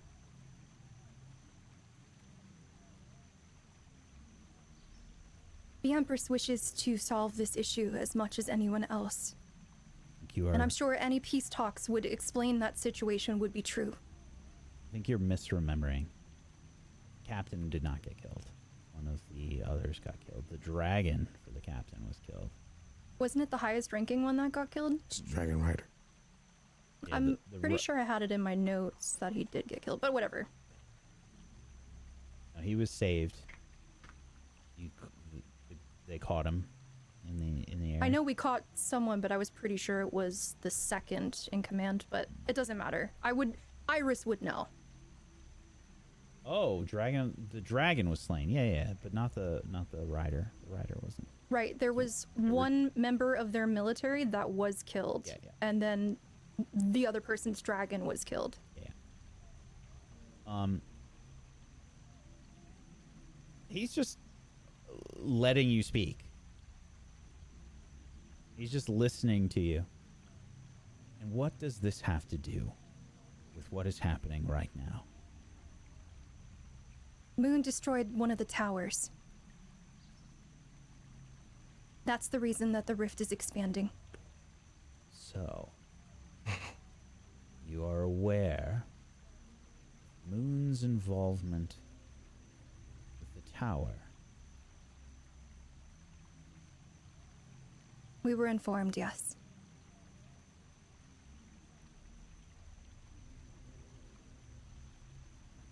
Can I try to get a read on this guy? He is suspicious AF. Okay. I don't trust him. Insight. He's Muhn so in disguise. smarmy and talkative. Like, show us to your leader. What the F? Yeah, insight.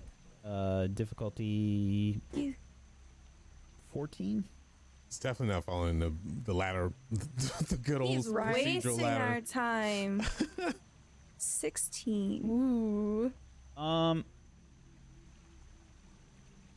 Okay, I think what you're getting from this guy is he's trying to get as much information out of you as humanly possible. Elvenly possible. Yep. And give up as little information as possible. I'll interject. I'll talk a little bit over Iris here. We also have information that is sensitive and should only be graced by the ears of the Queen. This is, after all, information that might affect the world, so you say. Insight and willpower. Difficulty is 14. Indeed. There is information that we must only grace the Queen with. Can I try to help her? Sure can. Make this a You're gonna group need check. it. All right, insight, willpower, 14.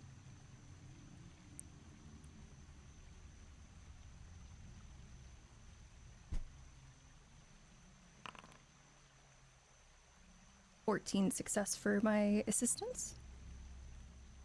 I think that's all the help you're getting, Rue. Okay.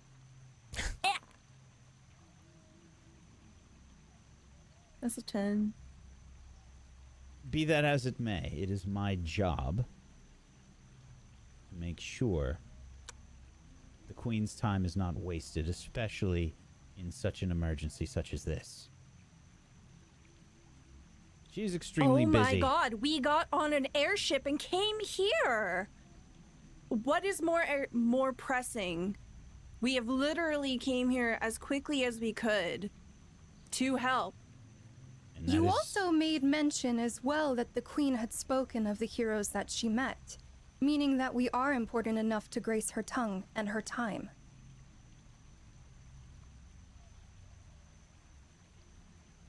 Also, the sky is falling.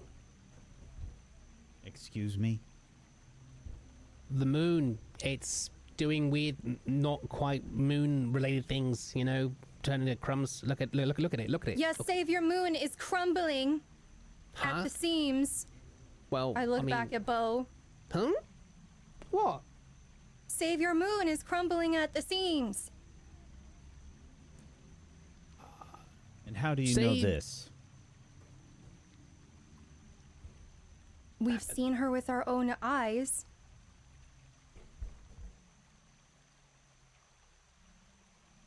Like I just explained to you, Guard Captain. Well, Your Majesty's time will be freed up tomorrow during court. You'll have to wait until then. She will see Wonderful. no one this evening.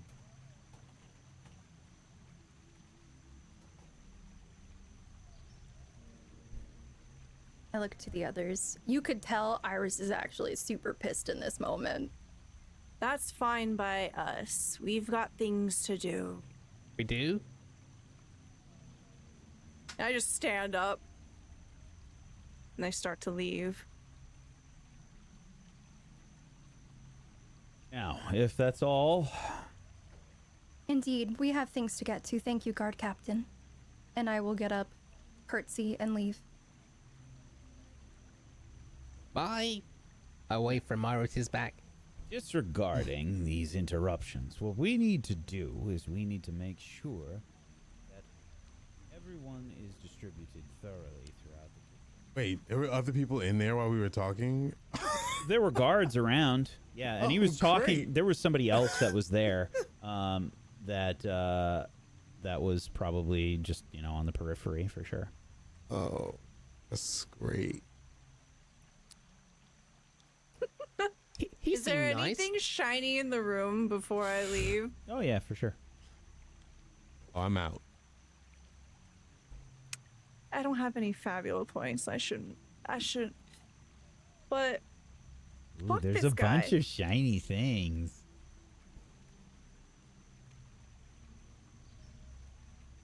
No, I'll be good.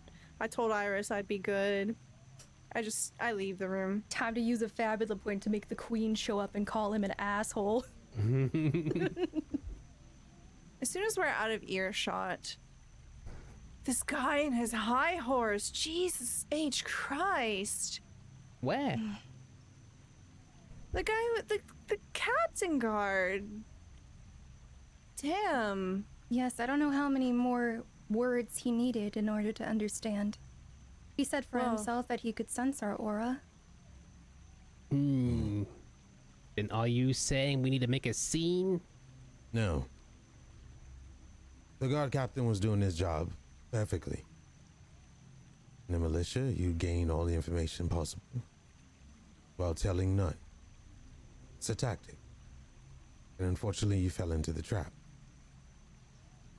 It's not a bad thing. It's a learning curve for you. Now, what we do is this. We try to uphold as much crucial information as possible. Unfortunately, we told him a good chunk of it. But he doesn't know. We still have a lot of other information, Anders. Right, understandable. But he doesn't know what I was going to say is the Empress's involvement with all of this. Also, to the degree of you bringing someone back. The plans that we have to hopefully stop the Valkyrie from more destruction. Information on Emberstone that we may have that they don't. You don't want to mention what's happening in the sky. You don't want to mention any other information we have. Play their game. And I look towards Bo with a straight face and Rue. Or create a scene. A scene will get us in front of the queen. A scene is what Enders would do. I have an idea. And I'll look around. Are there any guards around us right now? Anyone Not in your looking immediate at us? vicinity, but they watched you like go away. I think you would have all picked up on like, yeah, they're keeping an eye on you. Okay. I'm going to I'll tell the group I'll meet up with you later. I'm gonna go for a walk. Is that small talk again? Or do you really mean go for a walk? I'll see you later.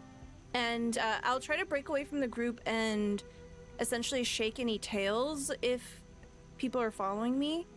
My goal is to sneakily get back, like loop around to where this captain of the guard's office was and try to eavesdrop. If I have to like climb up on the roof to get close to a window to try to listen in, I'm just gonna gather information and try to do like a reverse on his information collecting. Okay. We're gonna have a dex check, I think, for this, and Come on, Rue. difficulty's gonna be quite high. Got a 14 on this difficulty. Stealth Okay. check. All right. This game does hate me. Oh, Kidding me. Close. That's a 13. Okay. You don't have any Fabula 13. points left, or any Nope. other bullshit? Nope. Yeah. So you try to lose these guards. You are sneaking behind corners and stuff. You're doing your best, and you're trying for a while, and then you realize like there's guards hidden fucking everywhere. Like they're up in towers, they're like on branches and shit. This is what they do in this city. They know how to position themselves, they know how to watch people, and there's a lot of high vantage points. So they are following you. You can't seem to lose them after a while of trying. Okay. I think I'd probably spend a good hour just trying. So, an hour later, I'll try to meet up with the group. What are you all doing while she's doing this? I want to investigate these peace tyings that we have. Peace Are they bindings? enchanted? Yeah. So you can do a ritual to figure that out. No. Nah. Nope. I'm not doing any weird stuff in the city where they're watching us. Okay. I just wanted to see if it felt weird or not. I would assume if they're up in towers and they know where someone is at all times that these are enchanted. I'll just assume that and tell them that these, as the Empress is enchanted, these cloaks could be the same. So I wouldn't advise unless you want to get caught, which could be a good way of seeing the queen, but not in the best spirits. Are you able to find out, perhaps from the Empress, if there's any way they could push along a meeting for us so we could see her tonight? Queen. The Empress pushing a meeting with the queen. Well, you have a scroll, do you not? I do, but that, forgive me for saying, sounds very last resort. I mean, this is a very grave situation and we want to get a move on, do we not? If the hero of Ellendraff can't get a meeting with the queen now, I don't think the Empress will be able to. I'm not a monarch. But you are their people, and they speak And I highly of... disappeared right before the war, to their knowledge. I believe you don't give yourself credit enough. I don't mean that in an ill way. I believe in this case we have lost. We need to provide ourselves the right course of action and to wait, unfortunately. Question. Unless you want to take matters in your own hands. Or in this case, we can take matters in our own hands.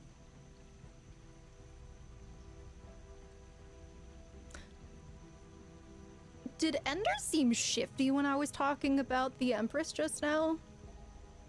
It seemed like... So to me, it seemed as though there was a little bit of deflection.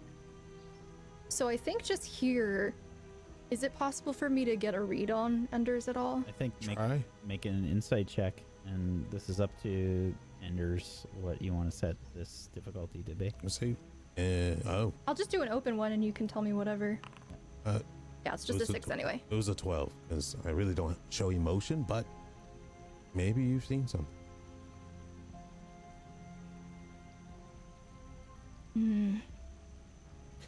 With two powers on edge, I do not believe the course of action would be to bring her in without proper introduction. Plus, the Empress has trusted us to be able to, well, make this happen.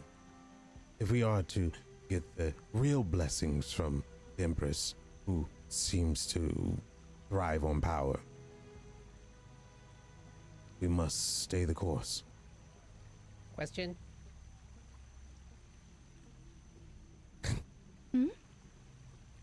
What about tomorrow? Yes, that was my first advice.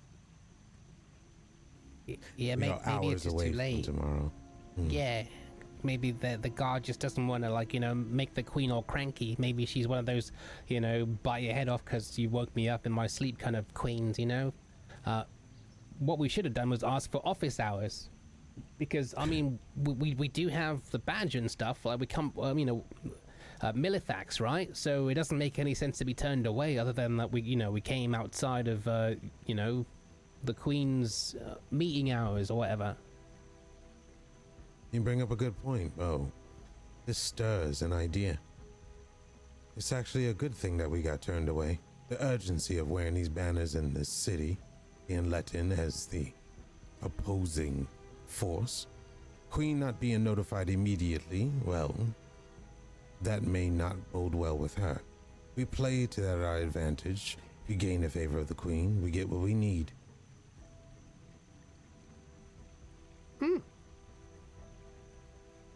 But that brings the question then, who got permission to let us in? Because they asked, or gave permission, I should say, because the guards did ask someone. They had to have. Still, Maybe we're being he- watched.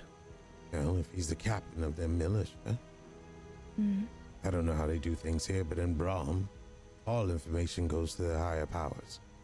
Immediately. The Queen has already met with you once, yes? Indeed. Well, there's even more reason.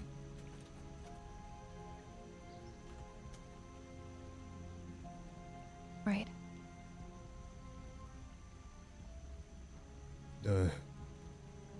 We may have fallen in his little bear trap, but it hasn't collapsed on us yet. He can get as much information as we can on the city, but I think the proper thing to do, since we're being watched everywhere, is to find Rue and hope that she did not do anything out of the ordinary, and then we actually go lay our head down. We'll find somewhere to rest. I wouldn't advise us leaving the city to go back to the airship tonight. Agreed. Probably. I believe that's what the captain wants.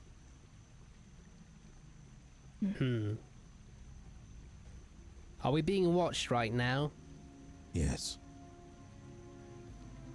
I wonder if we're being listened to too. Possibly. It doesn't matter. There were guards in there with the captain anyway. Whatever rumors we may have said has probably spread like wildfire to begin with. But what if, I mean, I guess it doesn't really work if they can hear us right now, but what if we made something up? Also, I didn't know that we were withholding information, because otherwise I wouldn't have said stuff. I thought, like, maybe the next time we meet a queen, we have, like, I guess rules going into it, because I'm not really sure what I'm supposed to say and what I'm not supposed to say. Well, I believe the rule was set for Irislith to be the one talking. But I understand. And it was also that I was to be honest, so I tried to be, and then Rue stopped that because I think she... Honest to the Queen. Right, but that's what's meant to be one of her advisors, basically. If he's a guard commander, that's someone important that we should try not to lie to. Well, withholding information isn't lying, really. But we still have information. Don't take it as a complete failure. We just fumbled a little bit. There's room to stand up strong. Do not worry. You were fine. Bo, you were fine. Oh, okay. But don't do it again. What part should I not do again? Well, I'm just thinking over what it is we said, and none of it is something that should be a surprise other than maybe the laboratory stuff. I mean, the stuff in Millifex that happened with Muhn, I'm sure that spread like wildfire enough. I don't know. It had to do with an Laboratory- entire army. The laboratory was with Millifax. I do not know how the Empress operates if everything stays in Millifax. But whatever is said has been said. There's no sense in dwelling on it. We lie our head, get our heads together, get rest. We've been traveling for so long. When the day comes, we do know some information, that is great. The Queen will be in court. That event will be known by guards, clearly. We find out when it is, and then we make our move. I appear some time later. Oh my god, they're freaking everywhere. I couldn't do anything. What were you gonna do? You know, just keep an ear out for anything interesting. Oh, okay. I think. Well, Irislith, are you okay? I'm annoyed. Bad?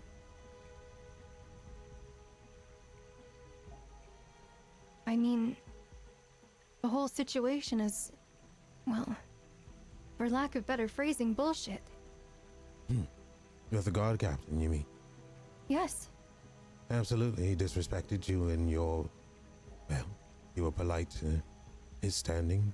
He looked down upon you, lower than a soldier. This is great learning experience. You have to turn every closed door into an open one. Think of it as this. He looks down upon you. Think you're easy, weak. Will supply all information that he needs. You use this to your advantage now.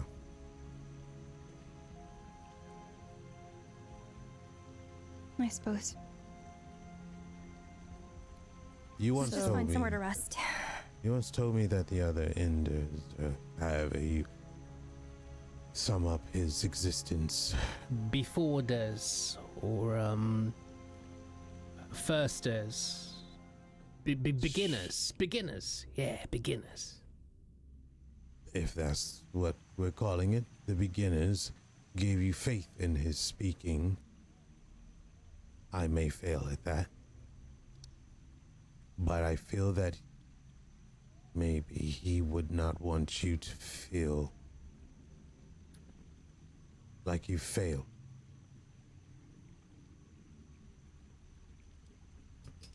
I mean,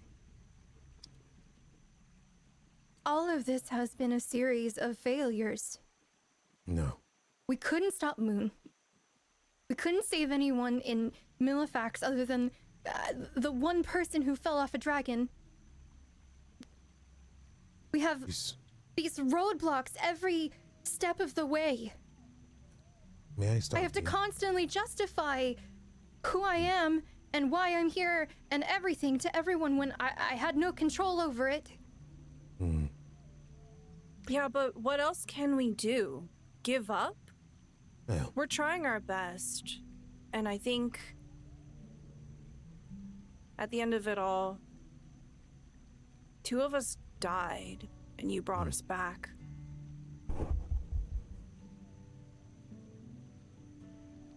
So, we're doing something. We're making still progress somehow. I'm still standing here. This place that you marvel at as you walk through the gates is still standing here for now. If we give up, if we failed, we don't know this existence will be gone. We made it through the Maleficarum. We've got back with Rue. Greg is no longer in deep sadness. Still have the airship. If anything, we convinced the Empress. I would say we are doing pretty well, considering the circumstances. You could No. say we're failing to the top. Golden parachute, baby. What is that? About building blocks to success. I know you're frustrated, Iris. I'm sorry this is difficult. It's also not your fault. I'll reach forward and try to take one of your hands. Maybe give it a little squeeze. We're together. We're gonna figure it out, okay? Right. I'm sorry, I just... No, this is good. I lack the idea of what you're feeling, but if I had it, I would turn that into fuel.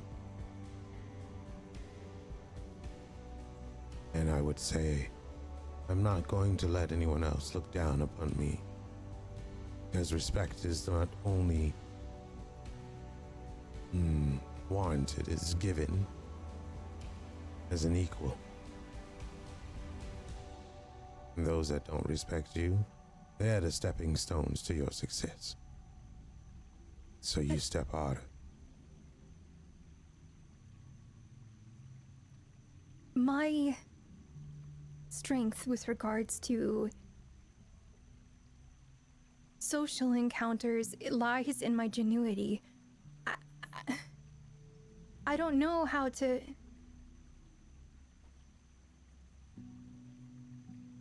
how to not seem like a I'll put my hand on her mouth slowly and then remove it.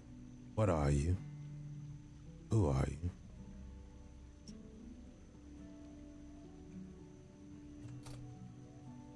I think I just stare blankly for a moment because my brain is now thinking like two sides of it. One screamed Irislith and the other one screamed Jean. Who are you? What are you?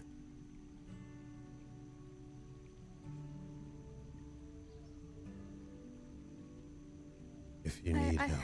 I don't feel well.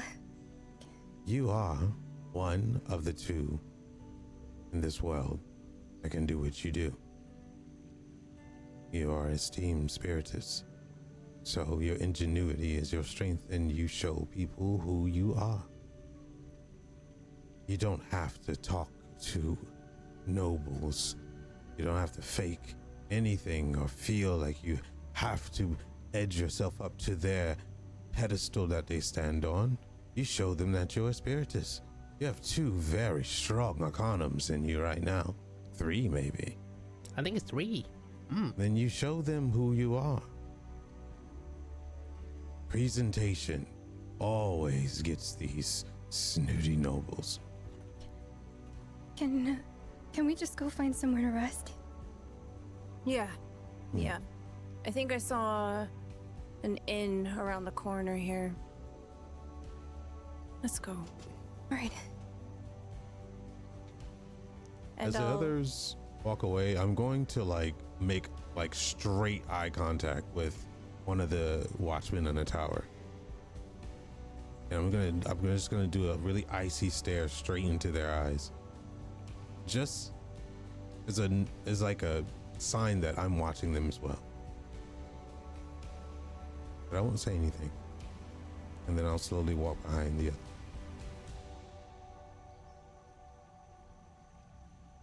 As the party looks to find some place to rest for the night,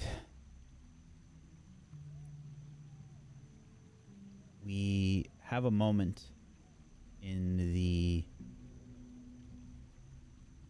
area where the guard captain was communicating with the group. We see what is effectively a rough sketch of the Stormveil Rift in relation to where it has made landfall on a map. Not quite the world map that we have here. Mostly it just shows where it has made landfall. And the guard captain, Talbrook, of the Verdant Guard, activates a crystal top a familiar looking pedestal. Your Majesty, I am sorry to trouble you at the moment. I know that you are dealing with much, but I thought it would be important to let you know that there are 4 heroes that have made their way into Tempria. I know that you asked not to be disturbed. They have said some interesting things. If it is possible, I would like to meet with you tonight.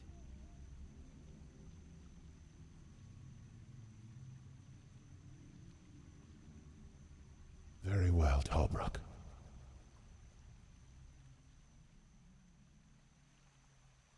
I will see you. But who is there? There were, well, a strange group of them. One looked to be from Elendrath. She claims to have been from Falesia. She knew our customs. The others mostly stayed quiet. One was a slime, blue in color. The other was a cat and a human, dressed in black and blue, and they had a lot of information.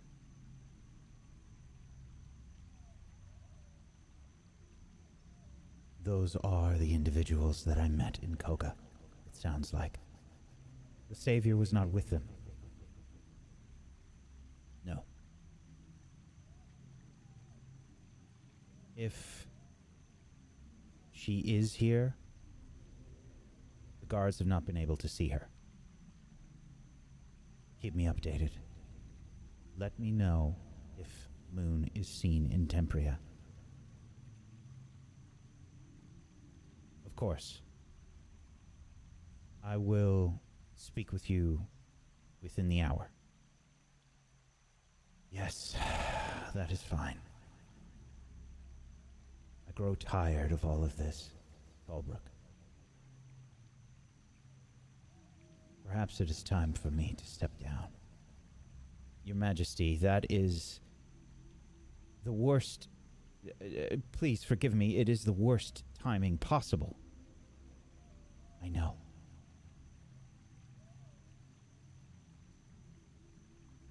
But I seem to be failing you all. Your Majesty, I will be there soon. We can speak more on this.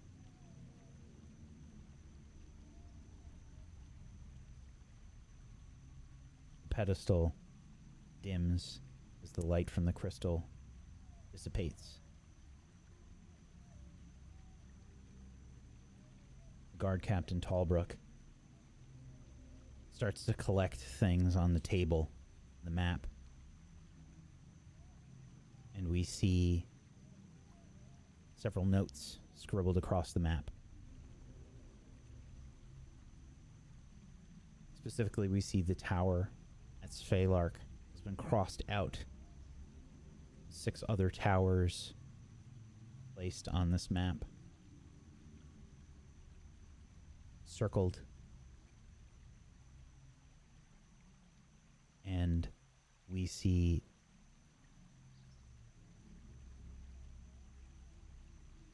the guard captain's face look very concerned.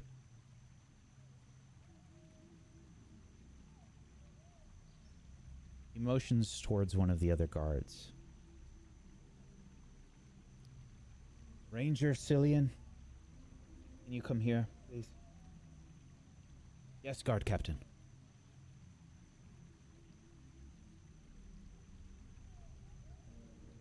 Cillian.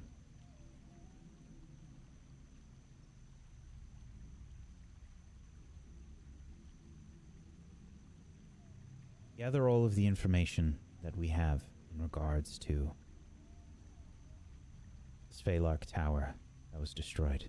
I need to speak with Her Majesty as soon as possible. Yes, guard captain.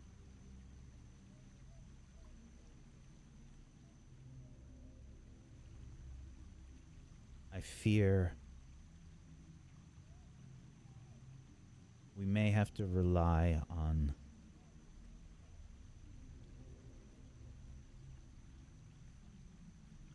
some difficult choices going forward. Guard captain?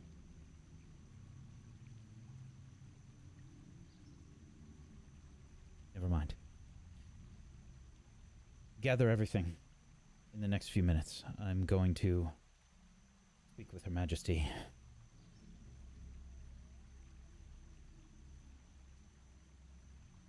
We switch scenes.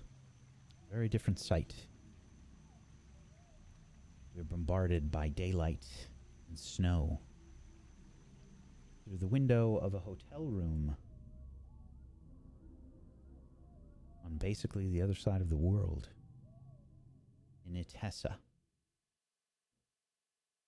as we see Muhn staring through a window at what appears to be some sort of massive combination of what appears to be a boar, a goat, maybe a mountain moon. You see this quite clearly a kaiju heading for the city. You've got your bathrobe on. What are you doing? I immediately book it for the couch and the little hanging doodads where all of my armor is hanging up, and you see there's like this super fast like flash like whoosh background as I'm just like whoa, and I fling off the bathrobe, and it's just like a huge sensor bar like wah, and I start just like putting on everything super quickly, and I head out the door, and I'm mourning the loss of my rest as I rush down the hallway like, oh, I was gonna get a croissant. I was gonna get breakfast. And you just like, I'm going so fast. Like, you know, like someone like they open their door, they're like, hey, and it's just like, Alarms are going off. I'm just trying to make it to the elevator. You can see that there's like flashing warning red lights throughout the corridor, and there is a I'm not going to play the sound, but there is the equivalent of a fire alarm kind of going off right now in the hotel. You see other people opening their doors and stuff as you are rushing down the hall. I don't even stop. Okay. You make your way to the elevator or the stairs? Ooh, probably the stairs. I could just jump down. Okay. I open the door. It like slams against the wall. It's really loud. And I just hop over the railing and sail down to the bottom. You sail down to the bottom, landing gracefully. You see the wings extended from the back of your armor just kind of collapse back. People are freaking out. You can hear, like, as you enter the lobby, there's people just kind of yelling, and you can see the hotel personnel that are here. Everyone, please remain calm. This happens sometimes in Echoshade. Itessa is known for this.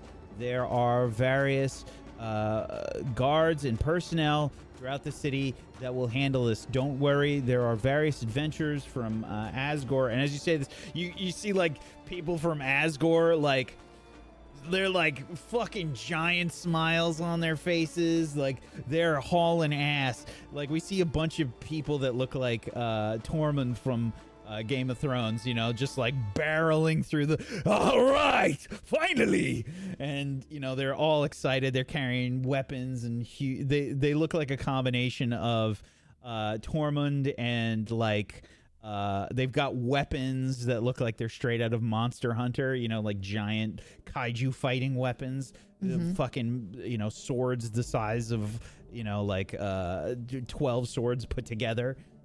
Massive weapons as they're kind of like rushing out the door. I catch up with that group, with those dudes. I rush right up to them, and maybe not right up to them, just within earshot, because I just want to follow them and their excitement, because everybody else, it seems, is rushing away. Okay.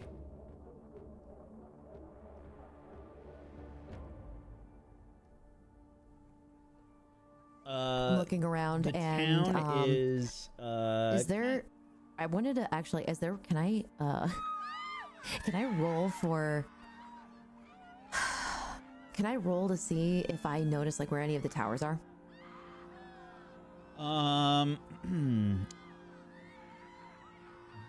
Yeah, definitely. From your position, it's kind of tricky. I think just do an open check, insight. Okay. 11. Yeah. There's one that you can see quite clearly in the center of town. It's the tallest building in town. And there is kind of like a pulsating, like red, aura, more pinkish, kind of emanating from it. Okay. All right. Now that I know that that's there, I just kind of keep pace with these people from Asgore. Okay. Yeah, they're rushing right towards the danger. Yeah, as you get closer, this thing is fucking huge. And it looks a little bit like this. Oh. Yep. Oh my. It looks like it's about the size of a small mountain, and you can feel the tremors now that you've gone outside with each of its steps as it gets closer to the perimeter of the city. These adventurers from Asgore are just kind of like giddy, like, finally a good fight. Oh, I'm so excited. This isn't my first kaiju. What about you? Oh, not mine either. Last time it was some sort of big sea monster. I think they called it like a big octopus thing. Oh. Did you get to eat it afterwards? Only one tentacle, but that was enough to feed all of us. Ha! And I laugh with them. Ha! Marvelous. Yeah, as you're approaching the edge of the city, you can see there are some flying vehicles that fly overhead. They look like they are headed towards the perimeter. The walls of the city are kind of like glowing a brighter red. You can see various symbols along the walls as you get closer to them are lit up and sort of pulsating in rhythm with the tower. Okay. I really want to stick with my group of Asgore friends here, so I'm just keeping an eye on where the kaiju is. And has it reached any sort of border of the It's getting close. city It's yet? probably only a few steps away from the border. As it does, you can see that there is this sort of like pinkish sort of glow that begins to envelop like the tusks and the snout. It sort of almost looks like it's kind of beginning to wrap around it. The creature is sort of like kind of trying to, it looks like something is, touching its face almost, and it's trying to shake it off. Interesting. I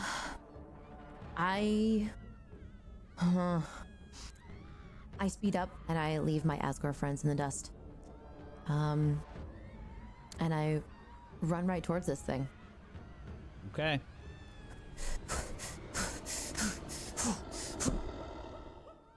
It's pretty fast. As you start hauling ass, Yeah. the wall is before you. This creature is much taller than the wall, but you can see that there's like this pink glow that's kind of emanating upwards. If you've ever seen like the hollow ads that play in like cyberpunk shit, it almost looks a little bit like that, like see this projection kind of headed upwards, this pinkish sort of hue to it, and it seems to be encompassing like a lot of the creature's face as it gets closer, and you can hear it just kind of like grunting and trying to force itself forward, and it seems to be struggling. Okay. Curious why it's struggling. And you said that it looked like there was something on its face? Yeah, there's kind of like it looks like this pink sort of glow that's emanating from the walls is spreading upwards, and it seems to be like it's almost like a net is holding this creature back, moving forward. It's gotten just about to the wall as you approach the wall. Now, there are several guards and stuff in front of the gate on the interior side. Hold right there. Only adventurers are allowed outside to fight the kaiju. No citizens. Oh, I'm an adventurer. And I start levitating, I guess. Okay. Yeah, you start levitating. One of the guards says, Is that the savior? That looks like Muhn. It's Savior Muhn. And I sort of levitate right out of the conversation. Hopefully. Savior Muhn. It's the savior. Muhn will save us. Okay. And I'd really like to try and maybe meet this thing eye to eye if I can. okay. You begin to fly up towards this giant boar goat creature. He's got like this Doctor Strange sort of like thing going on with the cape. Absolutely. What do you do? Oh, I try and make eye contact, or at least get to eye level, and see why it's struggling so much and what the net really is. Yeah. Insight. I think difficulty 12. Okay. Let's see. That's a success. 12. Yeah. This is part of their border security, effectively, to keep these kaijus out. It seems like you look around and you can see the symbols that are embedded around the wall are glowing like more furiously as this creature seems to be testing the limits of what appears to be a fence, effectively, keeping it out. This energy fence, this shield, is pushing this creature back from entering the city. But it is just outside, and it could potentially still do a lot of damage. Okay. I start channeling to release Calamity on this beast. Hopefully right in one of the tusks. So Calamity is your area of effect spell. Mm-hmm. Oh, That's maybe the powerful one that hits blast everything. then, just because that Yeah, would. Yeah, that's maybe something that would be a bit more direct. Okay. I charge up. Yeah.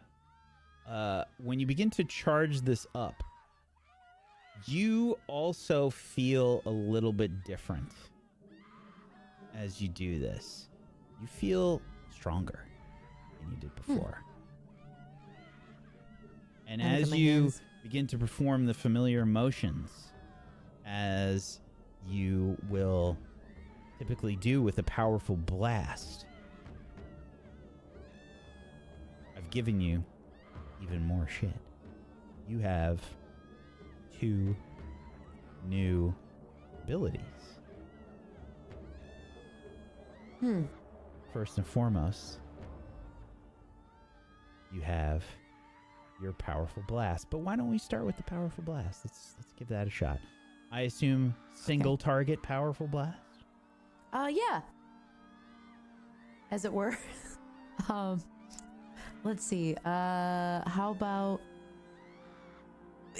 so I can just hit this and see what happens. The powerful Wait, blast? But do I have to target this? Do I have to target this kaiju? Yeah, you know what? Why don't we go ahead and let's figure out what goes on here. Let's have some initiative rolled and let's see what happens if it actually lets you do this. Okay. Let's roll some initiative, but hold on. Still have to flag your token differently. Hold on. Okay. There you go. Roll some initiative for me, please. Okay. You got to I beat an roll my 11. shoulders back. 14. 14 beats an 11. You go first. Powerful blast away. All right. I start thinking about, like, man, this is. Normally, I have to really like tense up, but it almost feels like it's like a sigh, even like a bit like breathing. I don't even know if this will do it. Yeah. So immediately you release this wave of energy, and you attack. And this is, I believe, 100 damage. As you, sorry, that was wrong. That was wrong. Apologies. I hit the wrong button. So sorry. I'm so sorry. It's still there. You. That's what happens when you put in the actual total HP as negative 100. Instead of the current. Okay, so yes, you let loose a powerful blast. What does this look like, Muhn? I kind of hold up my hands like, all right. I mean, it's just the same thing, right? And it's like it overtakes me in a second, like this blast just, and it actually rocks my body kind of backwards because I was not expecting it to happen. And it shoots this bright orange laser directly at a tusk, and I'm not sure if it's the left one or the right one, but it just knocks right clean into one of them, and one of the tusks just like, and we hear this like split. It's like a huge, like a tree trunk almost, that's like about to just be ripped out of the earth, and just, and we see this massive just tusk into the snow right outside of the wall, and the ground just shakes a little bit. But the echo of that is just like, is big. Yes, this creature sort of stumbles back, like recoiling, shaking its head, and its eyes widen, and it kind of like focuses in on you a little bit. You're so much smaller than it kind of looked like it was, you know, sort of the way that it would address a fly, you know, and you just come in and smack it around. It recognizes you as some sort of a threat now, as it stumbles backwards from this attack. Okay. Well, I'm still kind of floating, which is, it's weird. Normally I feel this like soreness afterwards, but nope, feeling pretty good still. And my aim is to maybe confuse it. That's a huge dice. Yes, it is. My aim is maybe to confuse it, just to see if I can maybe make it turn around. Okay, you're gonna try to scare it away. However, it gets to go first. Okay. It will activate both of well, it will activate first its aura of despair, which means that living creatures in this scene are shaken. And yeah, as it kind of like recoils, it bellows this horrific sort of a trumpeting sort of scream. And you see like the mountains around like sort of tremble, like little avalanches kind of start, and the people inside, you see them like just kind of like, you know, put their hands over their head. They start to freak out, and inside the city, like they were trying to get a look at what was happening. They're booking it, like they're freaking out now. The creature, so it gets to do that for free, will then do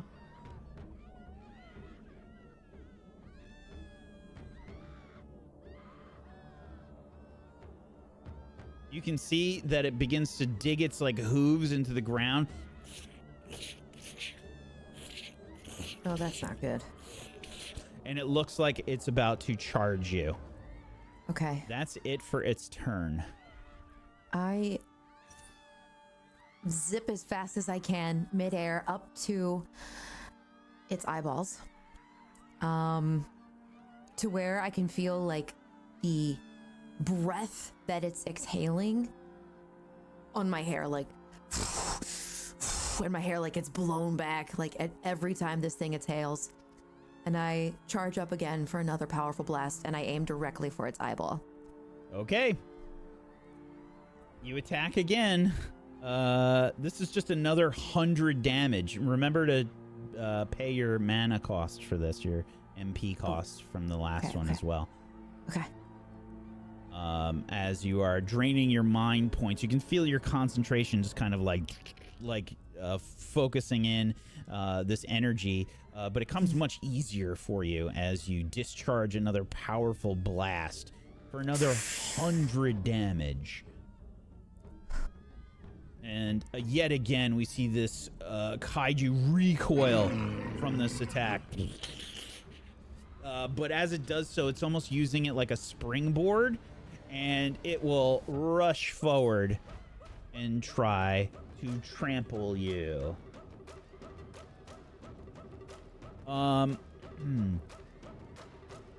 You need to... You see that button that says 10 with the crazy symbols and stuff right after it? Yeah. Yeah. Go ahead and push that. That's a success. Ooh. You don't take the damage, which would have been substantial.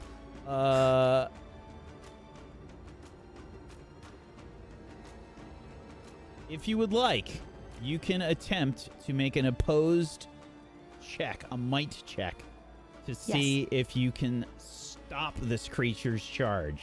Yes. Oh my god! Let's do I do go! Hit that button with the 2 fists on it. Let's see if that works. Okay, wait. Which one? Which one It is says it? an opposed, and it's got the gear and the 2 fists on it. Okay. Oof. It's an 11. Hold on. Let's try this. 12! Oh, shit! You go to stop it, Muhn, as it... You're trying... We just see you, like, digging into the fucking ground. You're trying to, like, hold your hands up and hold this fucking massive mountain back. And holy shit, rocks are fucking flying everywhere, and it's still pushing you. And, like, you see the wall behind you, like, getting closer and closer, and we can feel, like, you can feel the debris, like... Shit's just flying up all around you. Your feet are dug into the ground, but it's like the ground is, you know, made of pudding, you know, and you're just getting slid through. Boom! You get slammed into the wall, and you are now stunned instead of the creature. And this is going to make it so that you basically lose your turn this next round. This next turn. So yeah, you get slammed into the wall. You take no damage. It just catches you off guard, and you get like the wind knocked out of you. And yeah, the creature slams you against the wall. You manage to somehow absorb most of the damage, but you do lose that turn. And now I stand up. You see like stars around my head. Like, ooh. Oh, okay. Also, you are, by the way, you are shaken as well from that initial aura that this creature has. The creature will then... Oh, I think it's going to try and fucking gore you. I don't even know if it counts as that. It's kind of just like a smash. Boar smash. Yeah. Did I not fucking add that? Oh, ew. Oh, I'm gonna fix this real quick.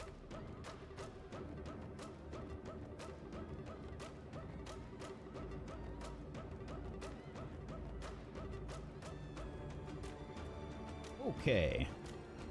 Let's see.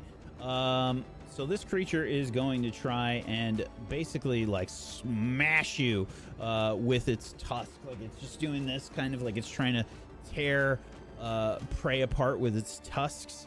And let's see, is this gonna work if I push this button? Not the prey. Okay. It will try to gore you. Let's see if this works. Oh no. Ooh, that is a hit. A 21 to hit. And this is 71 physical damage. Ooh. Ooh. Okay. as this creature Spicy. it smacks you into the wall. You kind of like catch your breath and you're trying to figure out what just hit you, and you realize, oh, you're fighting a kaiju. And then before you can react, it sort of brings its tusks down and smashes you with its tusks. And I'm just skidding across into the snow That is it for its turn. It is your turn now. Ow.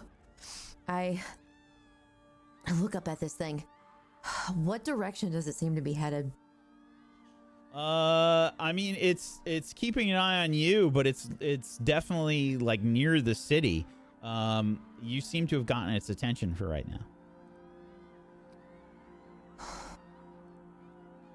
Okay, I want to study it, maybe. Honestly, I'd like to look for a weakness, some kind of point that I can look at, all right, it's got these armored points, but maybe there's something that looks kind of soft or fleshy on it, you know what I mean? Absolutely. Yeah, so this will be insight and insight, I think. Okay. Just open. Open check. Depending on what you get, you'll learn more. 14. Okay. Can I push this?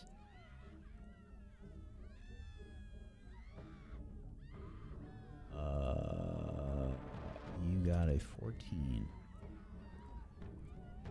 Okay. Hey, cool. Okay, so I didn't put any traits in here, but that is one of the things that you can learn. So let me just see. Attributes, defense, magic defense, affinities, species, rank, HP, and MP. Okay, so it's technically a beast. It is a champion, rank 4. It has 600 HP, 190 mind points. I would say its traits are surly, big, hairy, rock-like.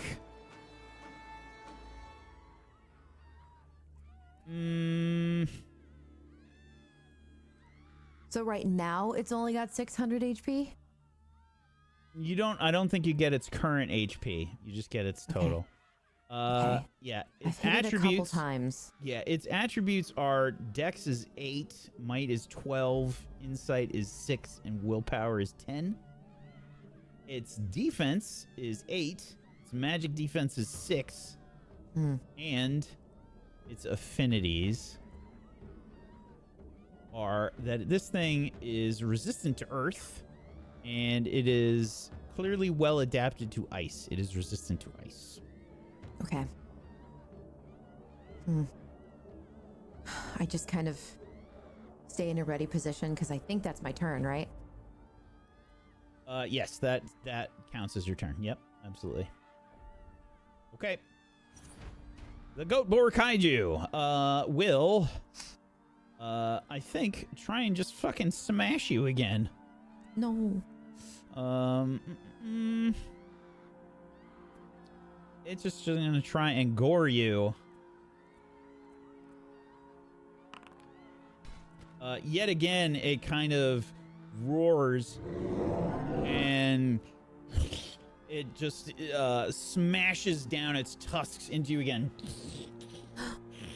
And we just see you getting battered, slammed into the ground over and over again. This time for 68 damage.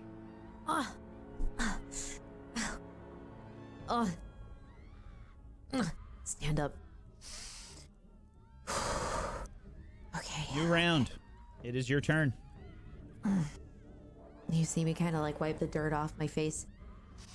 And I prepare yet another powerful blast. Full blast, as much as I can. Okay.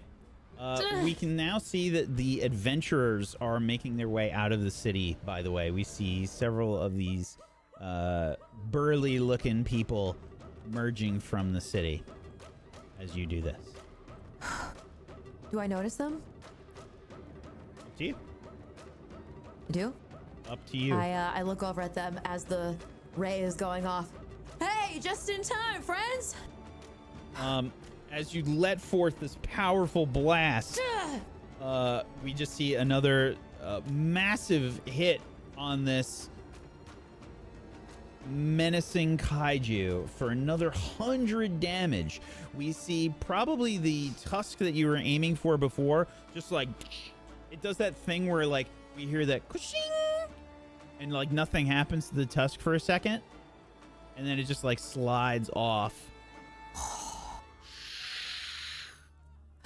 Whoa, look out! The tusk hits the ground. The adventurers jump out of the way. Come on, 4 strikes already been done. We're late to the party. They rush forward, and we see the weapons get drawn as the kaiju's eyes begin to glow a bright red. 涙の色はエメラルドブルー宝石みたいに光ってる流れ星を見上げていたあの夜も